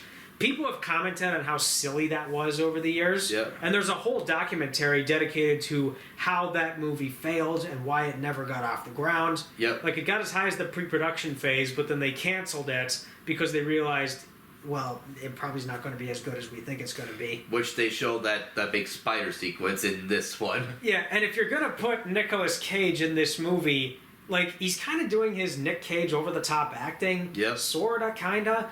But he's not really giving it his all, because when Nick Cage goes crazy with his over-the-top acting, in Ghost Rider 2, for instance, which is a Marvel movie, in Ghost Rider 2, one of his famous scenes is when he's like, "You're a bad man, and the Rider, he's hungrier than ever." And then he does this, screeching. He's screeching at the door! Screeching at the door! Like, Nicolas Cage likes to raise his voice so much and do these, like, also, he had the screechiness. hair flowing sequence, too, a little bit, which they kind of brought that with this Superman. Which is what Nick Cage's Superman was going to be. Yeah, the hair flowing, like that one Nicolas Cage movie where it's just like, yeah. oh, yes. But so many people have commented on these that this raises up a ton of ethical and moral questions on bringing back dead actors. Because they used AI and deep faking to bring these people back. Cause AI, CGI, and deep faking, because obviously some of them are not around anymore. Yep. And so basically the effects they apply to these people, it looks so bad. Yeah. It looks like plastic dolls or mannequins with like wax on them. Yeah. Yeah, or even like an older game or stuff like that, like an older like AI generated like characters. Yeah, like they look like Xbox 360 cutscenes. Cutscenes, or the PS3 360 just cutscenes, or in the game moments. It's just like but this confirmed my worst fear about this movie and the fact it was going all multiverse is that for some reason, DC wants to connect everything that they've ever done into one giant multiverse. Yep. And I have an issue with this. It's which one of the universes also then collides with them as well. Yeah, which I'm sure a comic person is going to be like, this is a reference to Crisis on Infinite Earths. Yep. Or something like that. Which then, as everything kind of like going down, the big giant like that Flash. Well, before you continue that sequence, I wanted to bring up why I think all these properties should be kept separate and stuff. Yep. It's because when DC tries to bring everything together, it just creates these fan reactions that I do not think are warranted, and it gets people so giddy and excited. Yep. When really it's like, we should keep everything separate because then we can sort of like appreciate them for what they are rather than try to bring them together. And I know Marvel's been doing this lately when they bring back the older Spider-Man actors, when they bring back older X-Men actors, eventually what they're going to do with Deadpool 3 and stuff like that. Yep. And I'm just like, can't we just keep everything separated without trying to connect the dots and make it as convoluted as it gets? Because when you do multiverse in comics and video games, that's pretty easy to get away with because, like, you don't have to worry about bringing back all these people, and the thing is, do these people really want to come back? Yeah. Or is it the right thing to resurrect dead actors with CGI? And it's like, it raises so many questions. And I know for certain there are Marvel actors from non-MCU movies that have come out and admitted they're never coming back. Yep. And they don't want to participate in the multiverse. Yeah. Which, that's all the power to them, you know? Because I think they just want to move on with their lives. But it's like DC and Marvel, they just want to somehow connect everything. But it's mostly done for like fan service. And it's kind of like, you know what this whole sequence of seeing all these other people is? It's like the member berries from South Park. It's like the member berries are talking to you and they're like, remember Christopher Reeve? Remember Nicolas Cage on Maid movie? Remember Adam West? Oh, I remember. Yeah. And you eat the berry, and then the berries go off on whatever they were going off in that episode, and then you're like, what's wrong with these member berries? Yeah. That's what it is. It's a member berry sequence. And it's just like, oh gosh. And DC is terrible at this when it comes to like connecting everything together. Yeah. I just think, why are we bringing everything together? Just keep it separate. But for some reason, they don't want to. They just want these giddy fan reactions. And I know the CW did this with their Crisis on Infinite Earths adaptation. Which, by the way, that adaptation brought the Ryan Reynolds Green Lantern into all of this. Yeah. When everyone's kind of moved on from that already, really. Yeah, that too. But anyway, let's continue. Now, the guy was about to stab present-day Barry, but then past Barry gets in the way. Yeah. He gets stabbed. Which then caused that. And then he fades away, and you know what? Because it's the sequence of, well, if you kill yourself in the past, you don't exist. Exactly, and I'm like, this actually rips off the CW Flash in a way. Because in the end of season 1, the ancestor of Eobard Thawne, he shoots himself, and so Eobard fades away because he dies. If my ancestor didn't exist, then I fade away. Yeah. So it's like, we're just borrowing stuff from other material, and it doesn't really feel fresh or new. Well, sometimes it's kind of hard, because most of that stuff makes sense, because if you kill like an ancestor or if you kill your past self, you don't exist. Exactly, and I mean, because that's the only way that kind of makes sense. I've just seen this sequence before, and it's just I don't know. But because of that, because the past variant's about to die, which means only the original Barry is left, and he has to do one last thing. Which is fix what he did. Yep. And he does, and he has this little sequence where he's talking with his mother while not giving her away. But I'm going to admit, this scene was done much better in the comic. Yeah. Because in the comic, at least in the alternative timeline, Barry talks to his mother about what he has to do. Yeah. That he loves her and he's going to miss her, Yeah. But it's also him coming to acceptance that the timeline that you came from, it's not perfect, but it's better than the new one that you created. Yeah. Like what John Constantine said in Justice League Dark Apocalypse War. It's not perfect, but it'll be a lot better than what we've got now. Yeah. And so he has the little conversation, and then he takes that can of tomatoes, puts it back in the spot, Yep. and then, of course, you think he restored or fixed the timeline. He did right before he went back to his time, supposedly. He took a look at the camera, and then he goes back. There's like that whole pause, he looks at the camera, and then he goes back in time, and then it was supposed to be like a... So he was the one posing for the dad. Is that what you were trying to get at?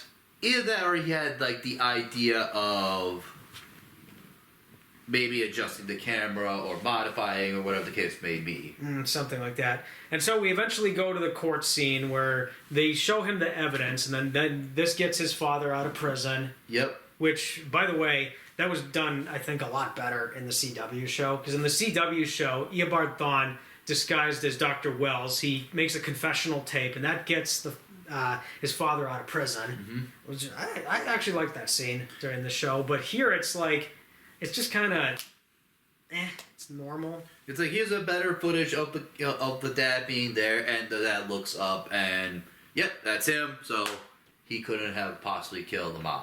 Yeah, and so Barry thinks he's restored the timeline, and then this happened, and I'm like, no, you didn't. Because Nope. this is just like the original movie and the comic, where you didn't necessarily restore the timeline, you just rebooted it. Yeah, the reset, as I like to call it from the beginning of this video. Yeah. Where basically he's listening. He gets a call from Bruce Wayne, and he's talking to him about, I have so much to tell you. I got to tell you about what I did and stuff. Yeah, and he's like, I'm right here. And then finally, for those people who have watched this variant of Batman, you may like this one. I don't think a lot of people didn't really like this one, and George Clooney has apologized for it multiple times. George Clooney, yeah, but it is him. Yeah, George Clooney, Bruce Wayne shows up in this. Yep, George. And I'm like, okay, this is supposed to be a variant when that was not the original case, because in the original Batman series, when Tim Burton didn't return for the third one, Michael Keaton didn't want to do it if Tim Burton wasn't doing it. Yep. So he was recast with Val Kilmer. But then by the time the fourth one came around, Val Kilmer decided not to return, and it was George Clooney that took his place. Yep, so it was the same character, just a different actor. Yeah. Of course, that series went downhill, but that's another story. Yep. So George Clooney made the return, and Barry's like, wait a minute, but you're not my Bruce. You're not my Batman. And then George Clooney's like, what are you talking about, man? Yeah. And it's like, oh no, what did I do? And it's like, what? And I'm like and I was saying to myself, what did you do to the camera? And and this scene is just, they closed the movie off on this, and it's like, that is a very bad way to close off this adaptation of Flashpoint. Well, because then they had the sequence with Aquaman. Well, before we get to that, in the original animated movie, like, you see the Flash, he's running away. He's come to accept that that this new timeline he's created, which is, of course, the entire 15-movie saga, it's better than the terrible Flashpoint timeline that he's got, and he's running away happy in victory, knowing that he's thwarted something really bad from happening. Whereas here, it's like, I changed the timeline again, and then it stops. It's just And then during the credits, you see the dog like floating through the air and badly rendered CGI, and it looks like something out of DC Super Pets. Animated movie. Oh, yeah. It seriously looks like something out of that. Yeah. And even the post-credit scene, like, you could have cut that out, and it didn't need to be there. Not really. Yeah. Because it's like him and Aquaman are getting out of a bar, and Jason Momoa is still Aquaman in this, by the way. Yep, he is still Aquaman. So now in this rebooted one, as far as everybody knows, It's still Ezra as the Flash. And then it's still Jason Momoa as Aquaman. We're going to see Ben Affleck as Batman again in Aquaman 2. That much I can guarantee you. Yeah, well, we'll see because we got George Clooney now, They're probably not even going to keep that. You think do you think that they may, what would be the explanation then because of Clooney just popping up? Hang on a sec, everybody. So how do you think he's gonna, how do you think they're gonna try to explain the George Clooney? I don't even know how they're going to explain it. I don't even know how James Gunn is going to explain it with his reboot that's coming up. But, I mean, that post-credit scene didn't really need to be there. Like, it could have been taken out entirely and not affect anything. So besides the either Ben Affleck or the Clooney, whichever one comes. It's gonna be Ben Affleck and Aquaman 2, I guarantee it. Yep. And then we got Blue Beetle, which is gonna be the Blue Beetle movie. Trailers for. Yeah, I'm just kind of wondering, like, where's that gonna be placed between this and the reboot that's coming up? Yep. And then because of that, now we're still. The big question is in this reboot is who is Superman or Supergirl? Well, I know they're going to recast Superman, but for Supergirl, I don't entirely know. Maybe we probably still have her. Maybe we still do. Who knows? But the actress that we did get for Supergirl in this, I didn't mind her. She was at least, she was pretty good at, She was working with what she could in this. And it's like, I mean, I would have, I don't know. It's like, I don't know if they're going to keep her. She did a good job as Supergirl. Yeah, she was pretty good for what it was, but it's like, I think I prefer the one from the animated universe a lot better because the actresses of the animated one, they gave it more like energy, they gave it more charisma, they gave it like just more of what I think the character should be in line with because this one was more like subdued and she's kind of being all serious, Yeah, I can understand that a little bit, but I mean, for me, at least with her, she did a really good job. I think she did a pretty good job. Yeah, I mean, she wasn't bad. It's just I would have preferred if we had a Supergirl that had, like, more energy. Yeah. More like the cartoons, Yeah. Which is what I think all these DC movies should have been like. And then who's going to be Wonder Woman? Is it still going to be Gal Gadot? Or is it going to be a different one? Well, we don't know because the original third Wonder Woman movie that did have Gal Gadot in it is completely gone at this point. Yeah. So again, this is a completely reboot. So is it going to be the same actor? Is it not? Who's going to be those roles again? We don't know, but it's like for those particular characters. Also, same thing with Cyborg. Yeah, I mean they might recast Cyborg because. I mean, Ray Fisher's probably not going to be around for this anymore, but for some dumb reason, DC does not want to recast Cyborg, and I don't know why. And then who's going to be Green Lantern?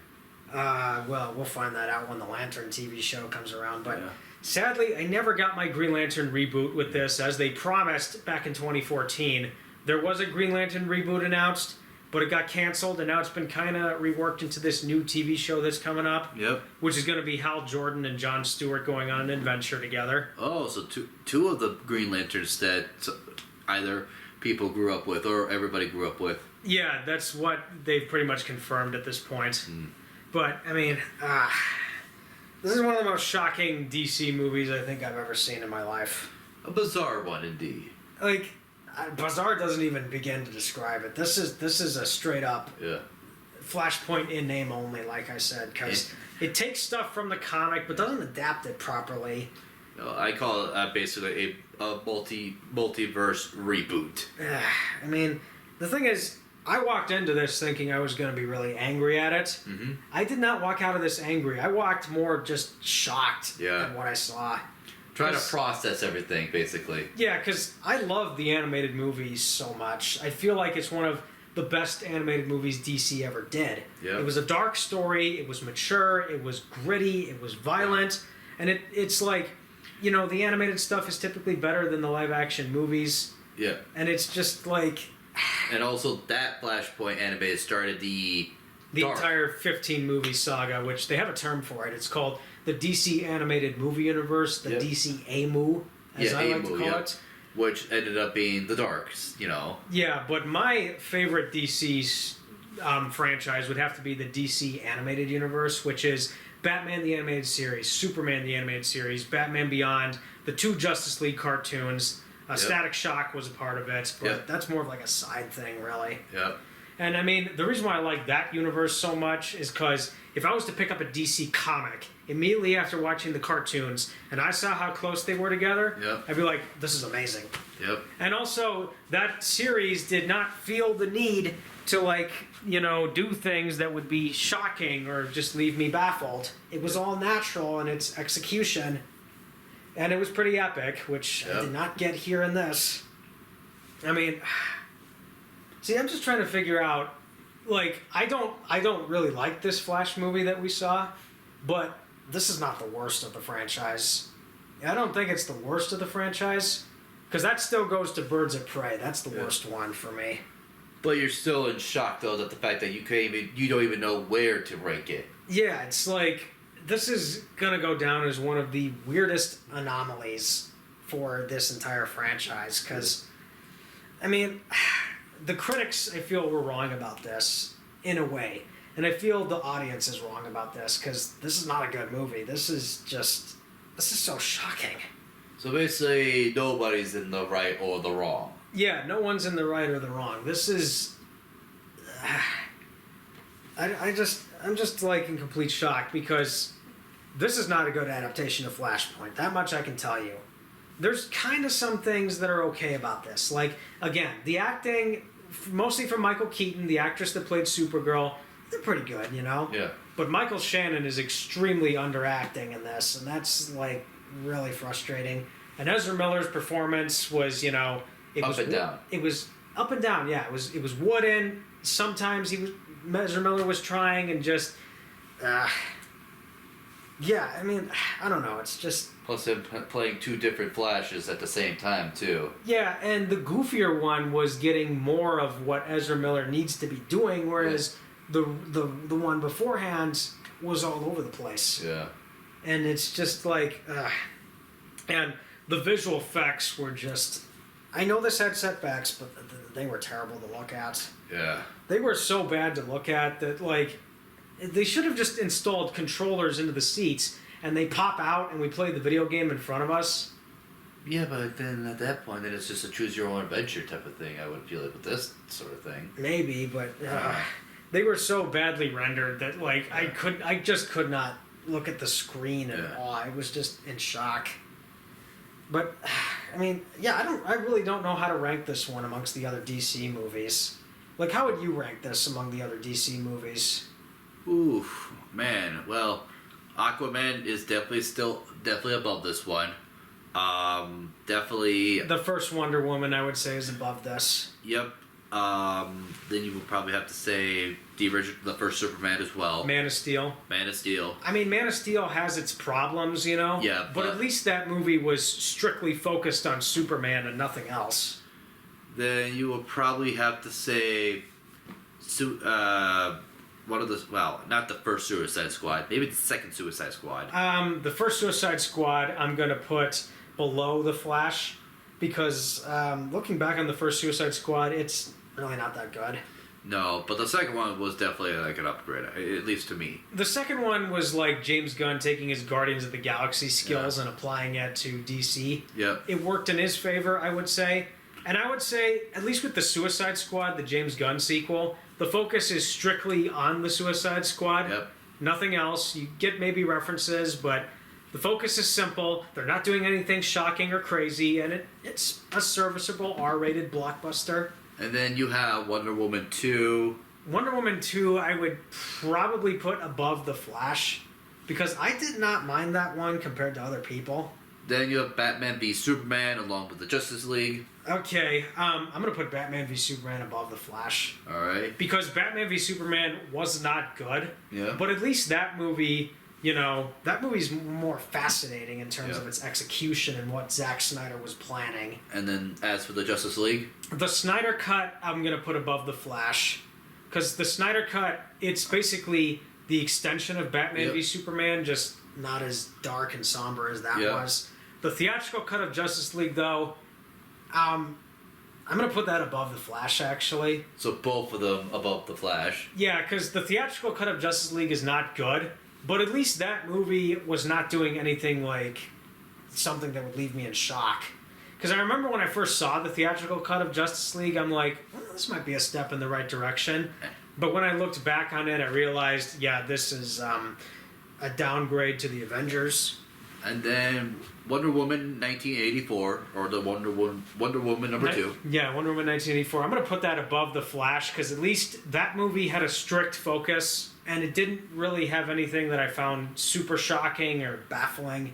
And then the 3 we have remaining. There's Aquaman, which you want to put above. I'm going to put it above The Flash too. Yep. I already mentioned that one. And then, what was I about to say? There's Shazam and Shazam 2. Yep. Oh yeah, the 2 Shazams. Those I'm going to put above The Flash because Shazam 2 was frustrating. I remember it was frustrating when we saw it. Yep. But at least Shazam 2 kept its focus strictly on the Shazam characters. And yeah, there was stuff in it that was like the Skittles product placement scene. Oh, yeah. Or some of the sillier stuff they were doing. Yep. But at least it wasn't... But at least when I walked out of that movie, it didn't leave me in, like, shock. You can say that much for it. Speaking of lightning or shock, Black Adam. Black Adam wasn't very good, but I'm going to put it above the... Actually, I don't know if I want to put it above the Flash. Because it's kind of falls into that territory of it's not very good. Because I did rewatch Black Adam before Shazam 2, and I'm like, it's really boring. And then I believe finally then Birds of Prey. That's the worst one of the franchise to me. All right. Because Birds of Prey was obnoxious, and it was a very ugly-looking movie. Yep. And it doesn't help that Margot Robbie's Harley Quinn was like super obnoxious in that, and every character was just practically like insufferable in that. Yep. Like, I don't even know why that exists. Yep. It's not very good.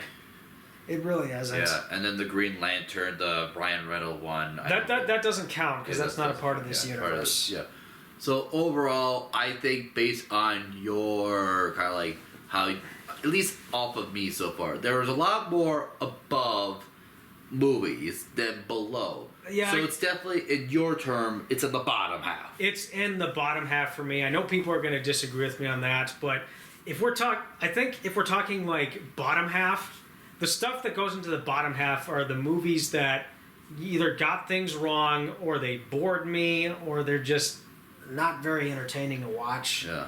And in this case, this movie was not very entertaining to watch. Yeah. But I wasn't... I don't know if I was really bored watching this. I was just, like, taken aback at what we got. Yeah. Because this is not a case of this bored me. This is a case of this is the best script they could come up with after all the years of development. Basically, I think at this term, it's more bafflement. Probably, but I'm more in shock. Yeah. Like, this is an aftermath scenario for me. Where it's like there was aftermath scenarios with some of the other DC movies, but this one is like the worst kind of aftermath that I think I'm gonna have. Yeah. Because the way this was written and the way it was executed was just, the way this was executed. Yeah. Like, I didn't think Black Adam was executed very well because it was a pretty boring movie. Mm-hmm. But I think maybe. See, I'm kind of debating if Black Adam and The Flash are in the same category of, like, bad execution. But in terms of Black Adam, did I think it was a boring movie? Oh, yes. But at least I didn't walk out of Black Adam super shocked and baffled, you know? Yeah. And Shazam 2, I walked out of frustrated. But Shazam 2 wasn't nearly as shocking and baffling as this was. Yeah. So it's just really tough with these movies. Yeah. And it's just like... this is more of a case of this is the best script they could come up with after all these years of development. Yeah. Like, if I was doing a Flash trilogy, Flashpoint would be the third movie, not the first movie. Because this is the first ever Flash movie. In this DC universe. Although they played it only because, again, there are so many, like critiques and mixed, reactions to this DC universe. Yeah, I mean, that's the really sad thing about this DC universe is that I know DC has potential. I know they can play to their strengths and their talents. Yeah. We have seen this in animation. The problem is, when they do it in live action, it's not very often.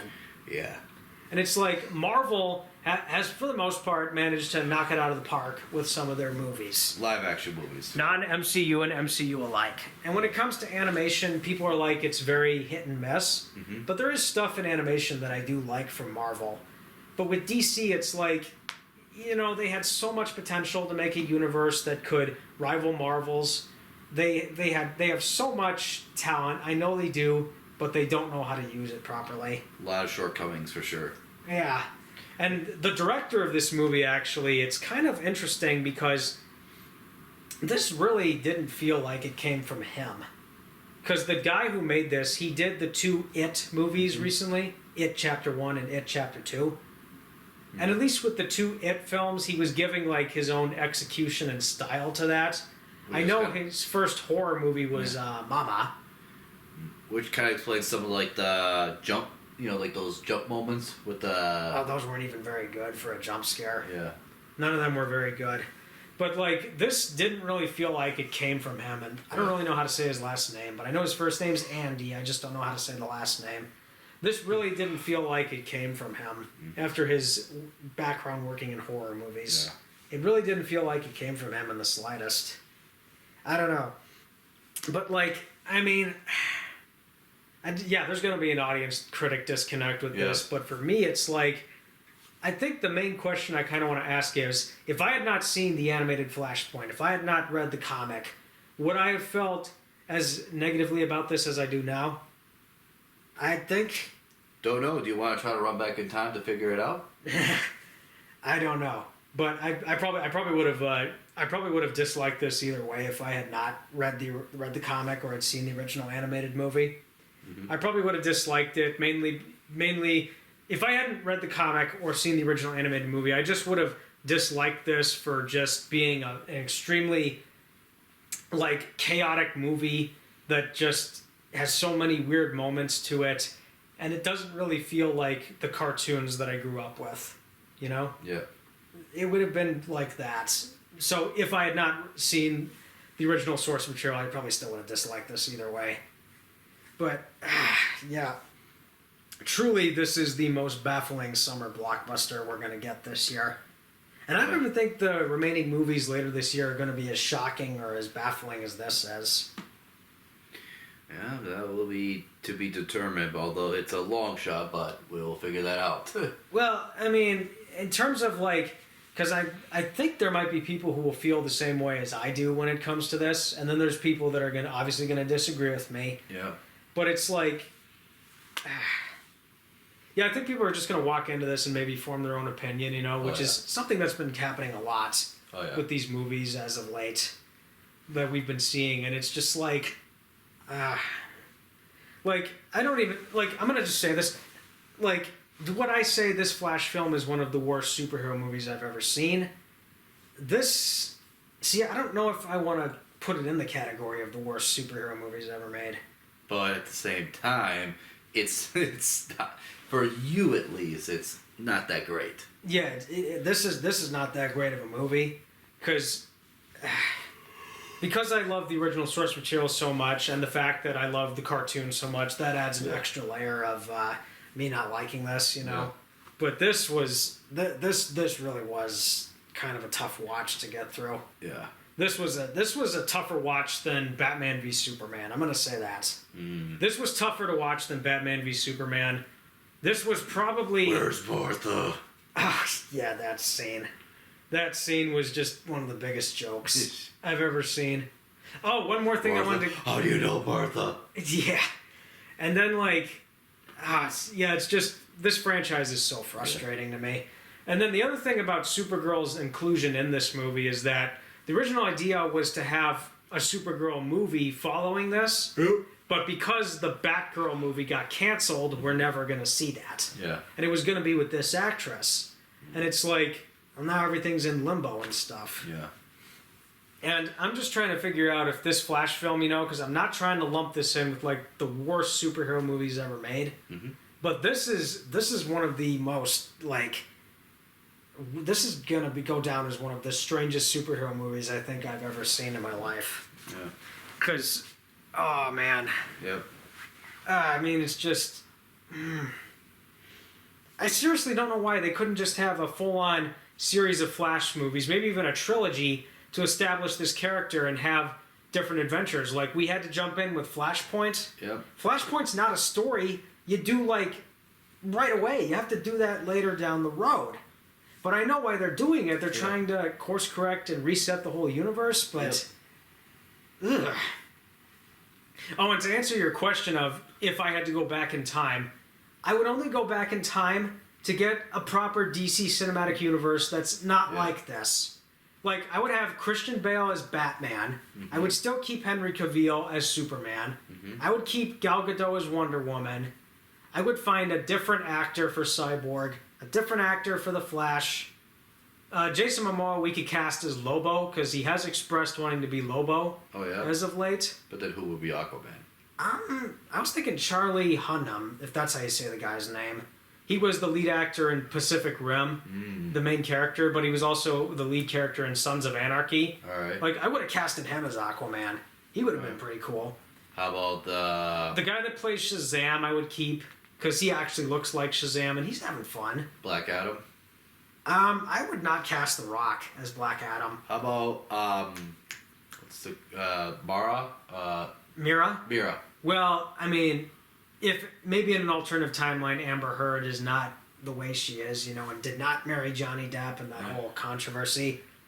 And actually, if they had stuck to the original storyline, because in the original storyline, Wonder Woman and Mira have a fight, and then she decapitates Mira. Yeah. Like, if we had seen Gal Gadot, if they had faithfully adapted the story, and we saw Gal Gadot, like, chop off Amber Heard's head, I'm pretty sure there would have been people in the theater who would have been like, yes! Yes! Justice has been served, Johnny Depp! Yeah!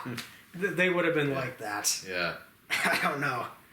But, I mean, yeah, if I had to go back in time and get a proper DC cinematic universe, probably starting with Batman Begins. Because when I look back on Batman Begins, like, I just feel like that movie would have been a good starting point for the DC cinematic universe.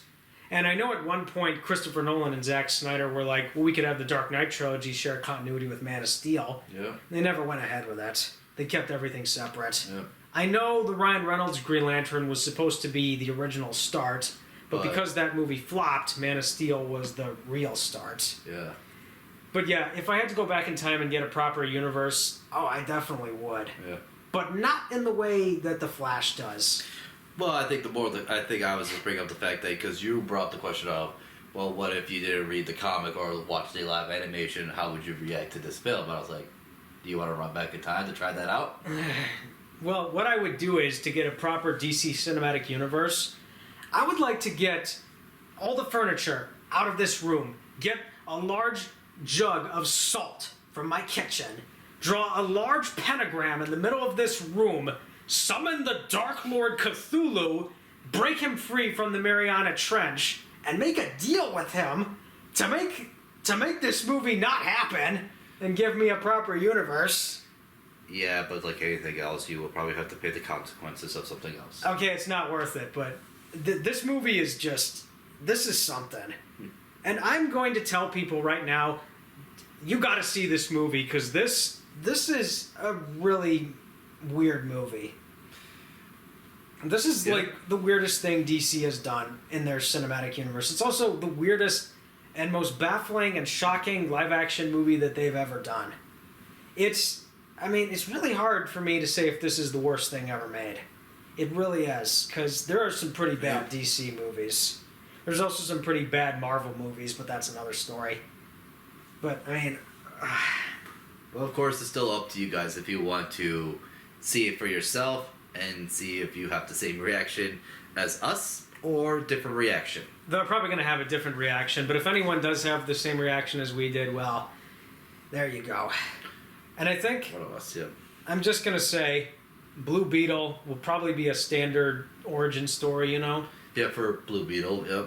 But... Which then brings up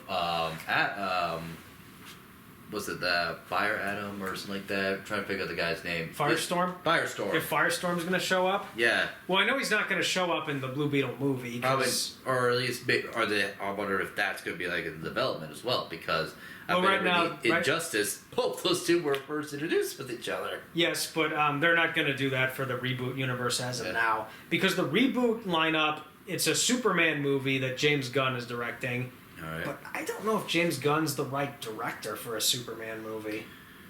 Because he did Guardians pretty well, but it's like, I just don't think his style would apply to Superman. Well, we'll see what he learns from Marvel and try to see, takes that into the equation in terms of this DC universe. Well, I would like a because now he's leading the charge. I know that, but I would like a Superman movie that's like close to, or at least in the style and tone of Superman the Animated Series, because Superman the Animated Series is probably the best adaptation of Superman, in my opinion. And if I was to pick up a Superman comic, I'd be like, this is exactly like the comics. Mm-hmm. And then the next movie after that is The Authority, which is based on a DC team that I have no idea about. Mm-hmm. Then there's The Brave and the Bold, which is going to introduce Damian Wayne and the Bat Family. Oh, yeah. I've heard the director of The Flash is going to do it, but he's not formally committed right now because there's a writer's strike going on. And then the fourth movie will be a Supergirl movie, which maybe Brainiac will be the villain of that one. Maybe yeah. And I kind of want to know because there's a version of Brainiac, it was like Brainiac 5, I believe, from like the 31st century that Supergirl forms a relationship with. And I'm like, how are they going to do that? Don't know. Because I know they've done it in the animated stuff. They could do it here. Yeah, I can't even picture that right now. Well, it's in the animated movies. I know one of the recent ones did it. I know. I probably have to look at that again, but I mean, I just can't picture right now because all I'm seeing is the Brainiac from the Injustice 2. I see. But there's a different Brainiac that's like later than the original Brainiac. Yeah. And then Swamp Thing is going to get a reboot, and they have a director attached for that already. And then there's a bunch of TV shows that they're planning, like Creature Commandos. Booster Gold's getting a TV show, but I want a Booster Gold movie, not a TV show. Yeah. Because when DC does their lesser-known characters and they put them in the spotlight, there are some interesting things that can kind of come out of that. Yep.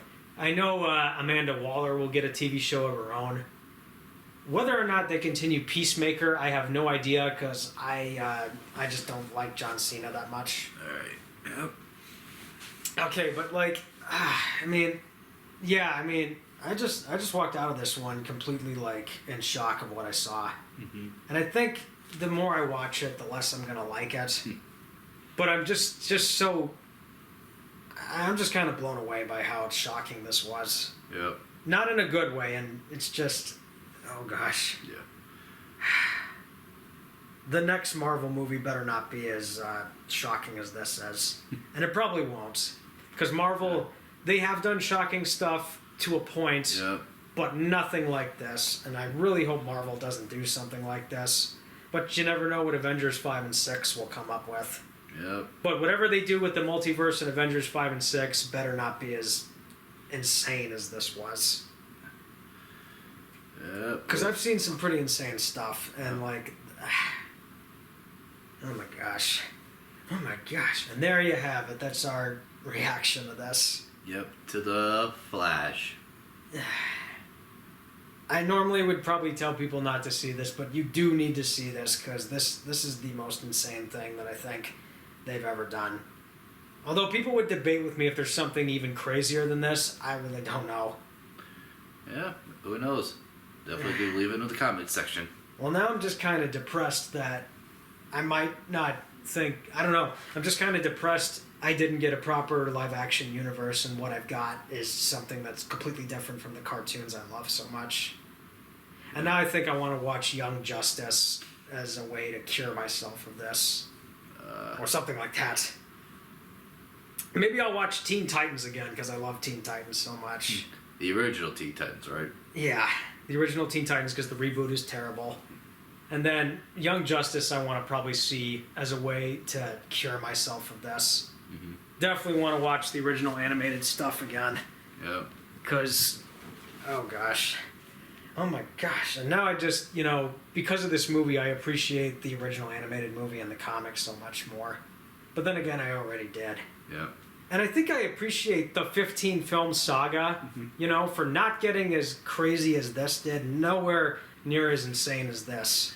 Did like in the last movie though that you had Trigon versus Darkseid. But that was actually kind of cool to watch. Yeah, that was a really fun one. Because at least in the animated stuff, DC, for the most part, can not get as crazy as this. Yeah.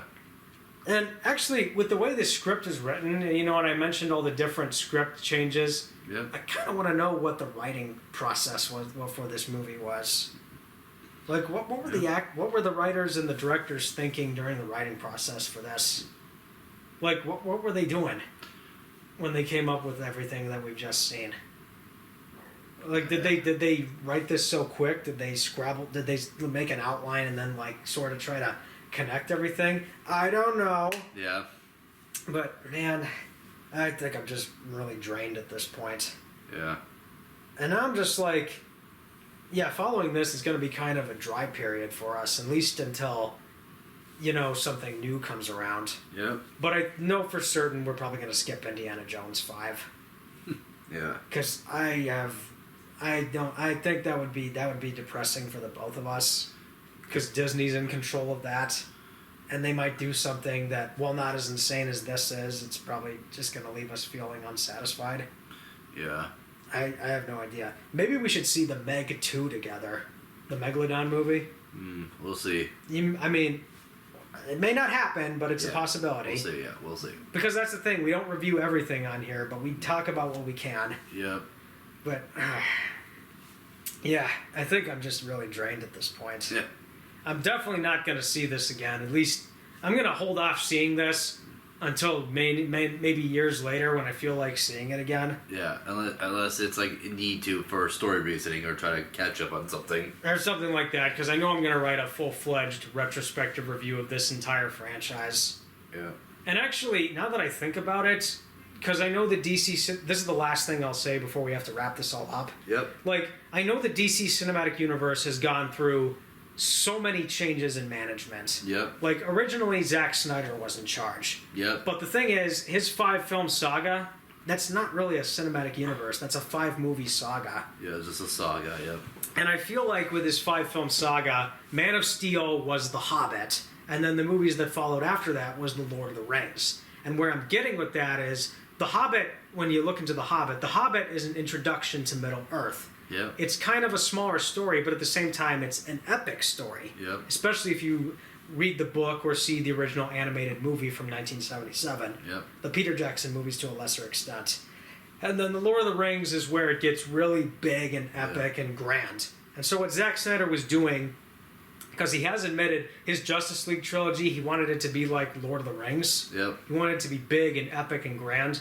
And so I'm like, Man of Steel was the introduction to the Snyderverse, and everything that followed after that was going to be his Lord of the Rings. Yeah. Obviously that didn't work out, and his, 2 Justice League sequels got canceled. Yeah. And they booted him following Justice League, but that was really Joss Whedon's fault, the theatrical cut. And then following that, it was more like producers were in charge, producer Walter Hamada from Aquaman. I don't know, actually, what was Hamada in charge in Aquaman up till something? Yeah.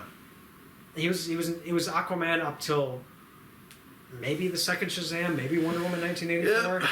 But overall, though, it went through so much, and now it got now it has its reboot. Yeah, and it's like, I have to compare this to Marvel, because when Marvel started out with Iron Man, it was really exciting. That was a great start to the cinematic universe. Yep. And throughout Phase 1, we were introduced to the different Avengers and their own movies. And when they came together, it was big, it was fun, it was exciting.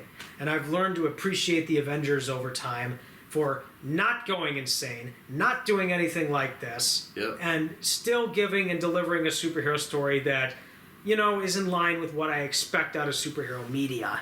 Yeah. And then with Phase 2, we had more adventures for the characters. They came together for Age of Ultron. Phase 3, more new characters, more introductions, continuing adventures, but it was still big and epic. Then when Infinity War and Endgame came around, they were big, but they didn't get shocking and insane, and they still told stories that was in line with what I expect with superhero media. Yeah. Then Phase 4 was, the post-Endgame. We just have more continuing adventures, new characters, which we're still getting in Phase 5 and 6, but then it's going to lead to the big multiverse event. But Marvel, Kevin Feige, I'm going to say this, if you ever stumble across this video, and I know you're working on Avengers 5 and 6 right now, do not repeat the mistakes of this movie. Do not repeat the mistakes of The Flash. And don't do it in a way where it's going to be as baffling and insane as this is. Because if you do, that might cause damage to the MCU in a way that the previous movies that I didn't like, that'll be peanuts compared to what these two could do. I don't know. Just Marvel, do not repeat the mistakes of this movie. And don't repeat what it did. Or something like that. I don't know. Okay, I think I've said enough. Yep. I'm completely out of energy right now because, oh dear gosh.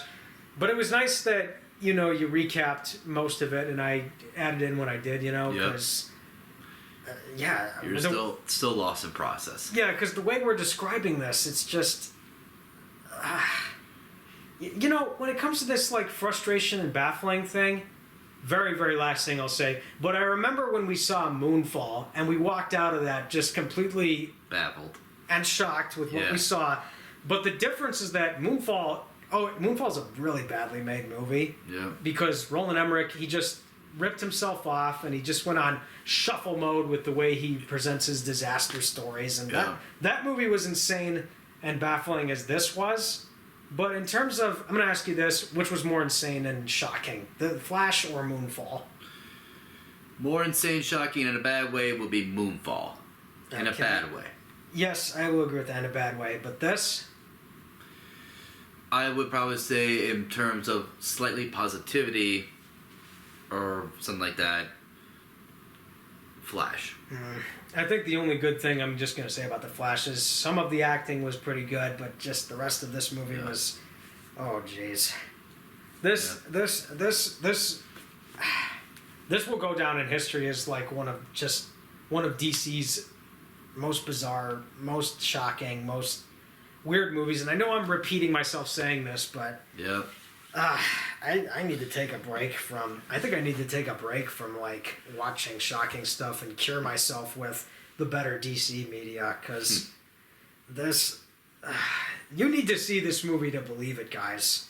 And I know I would tell you don't go see this movie, but you need to see this at least once to believe it because. Oh my gosh. Yep. Oh my gosh. Or listen to all the other critics and make the decision for yourself. Yeah, I mean, whatever. You'll probably get a different opinion out of this. You might even agree with me, or you might even agree with Tony here, but yeah. The next few superhero movies that come after this should not repeat the same mistakes that this did. They really shouldn't. Yep. And I don't know. I can't do anymore. Yeah. I think we should say goodbye now. Yep. We will see you all later. We don't know what our next review is going to be. We're going to figure it out. I need to see the release schedule, actually. But I think it's going to be kind of dry, at least until Blue Beetle comes out in August. Yep. The Meg, I mean, we might not see that one together. I'll probably go see that on my own. I don't know what we're going to do. Yep. But Indiana Jones 5, we're definitely skipping because that might be a very depressing experience. And I've already seen the 4 Indiana Jones movie. I've already seen 4. Yeah, and I mean, Steven Spielberg's not making the new Indiana Jones, so there you have it. Yep. Okay. I think I've had enough to say. Yeah. We'll see you all later. Yes.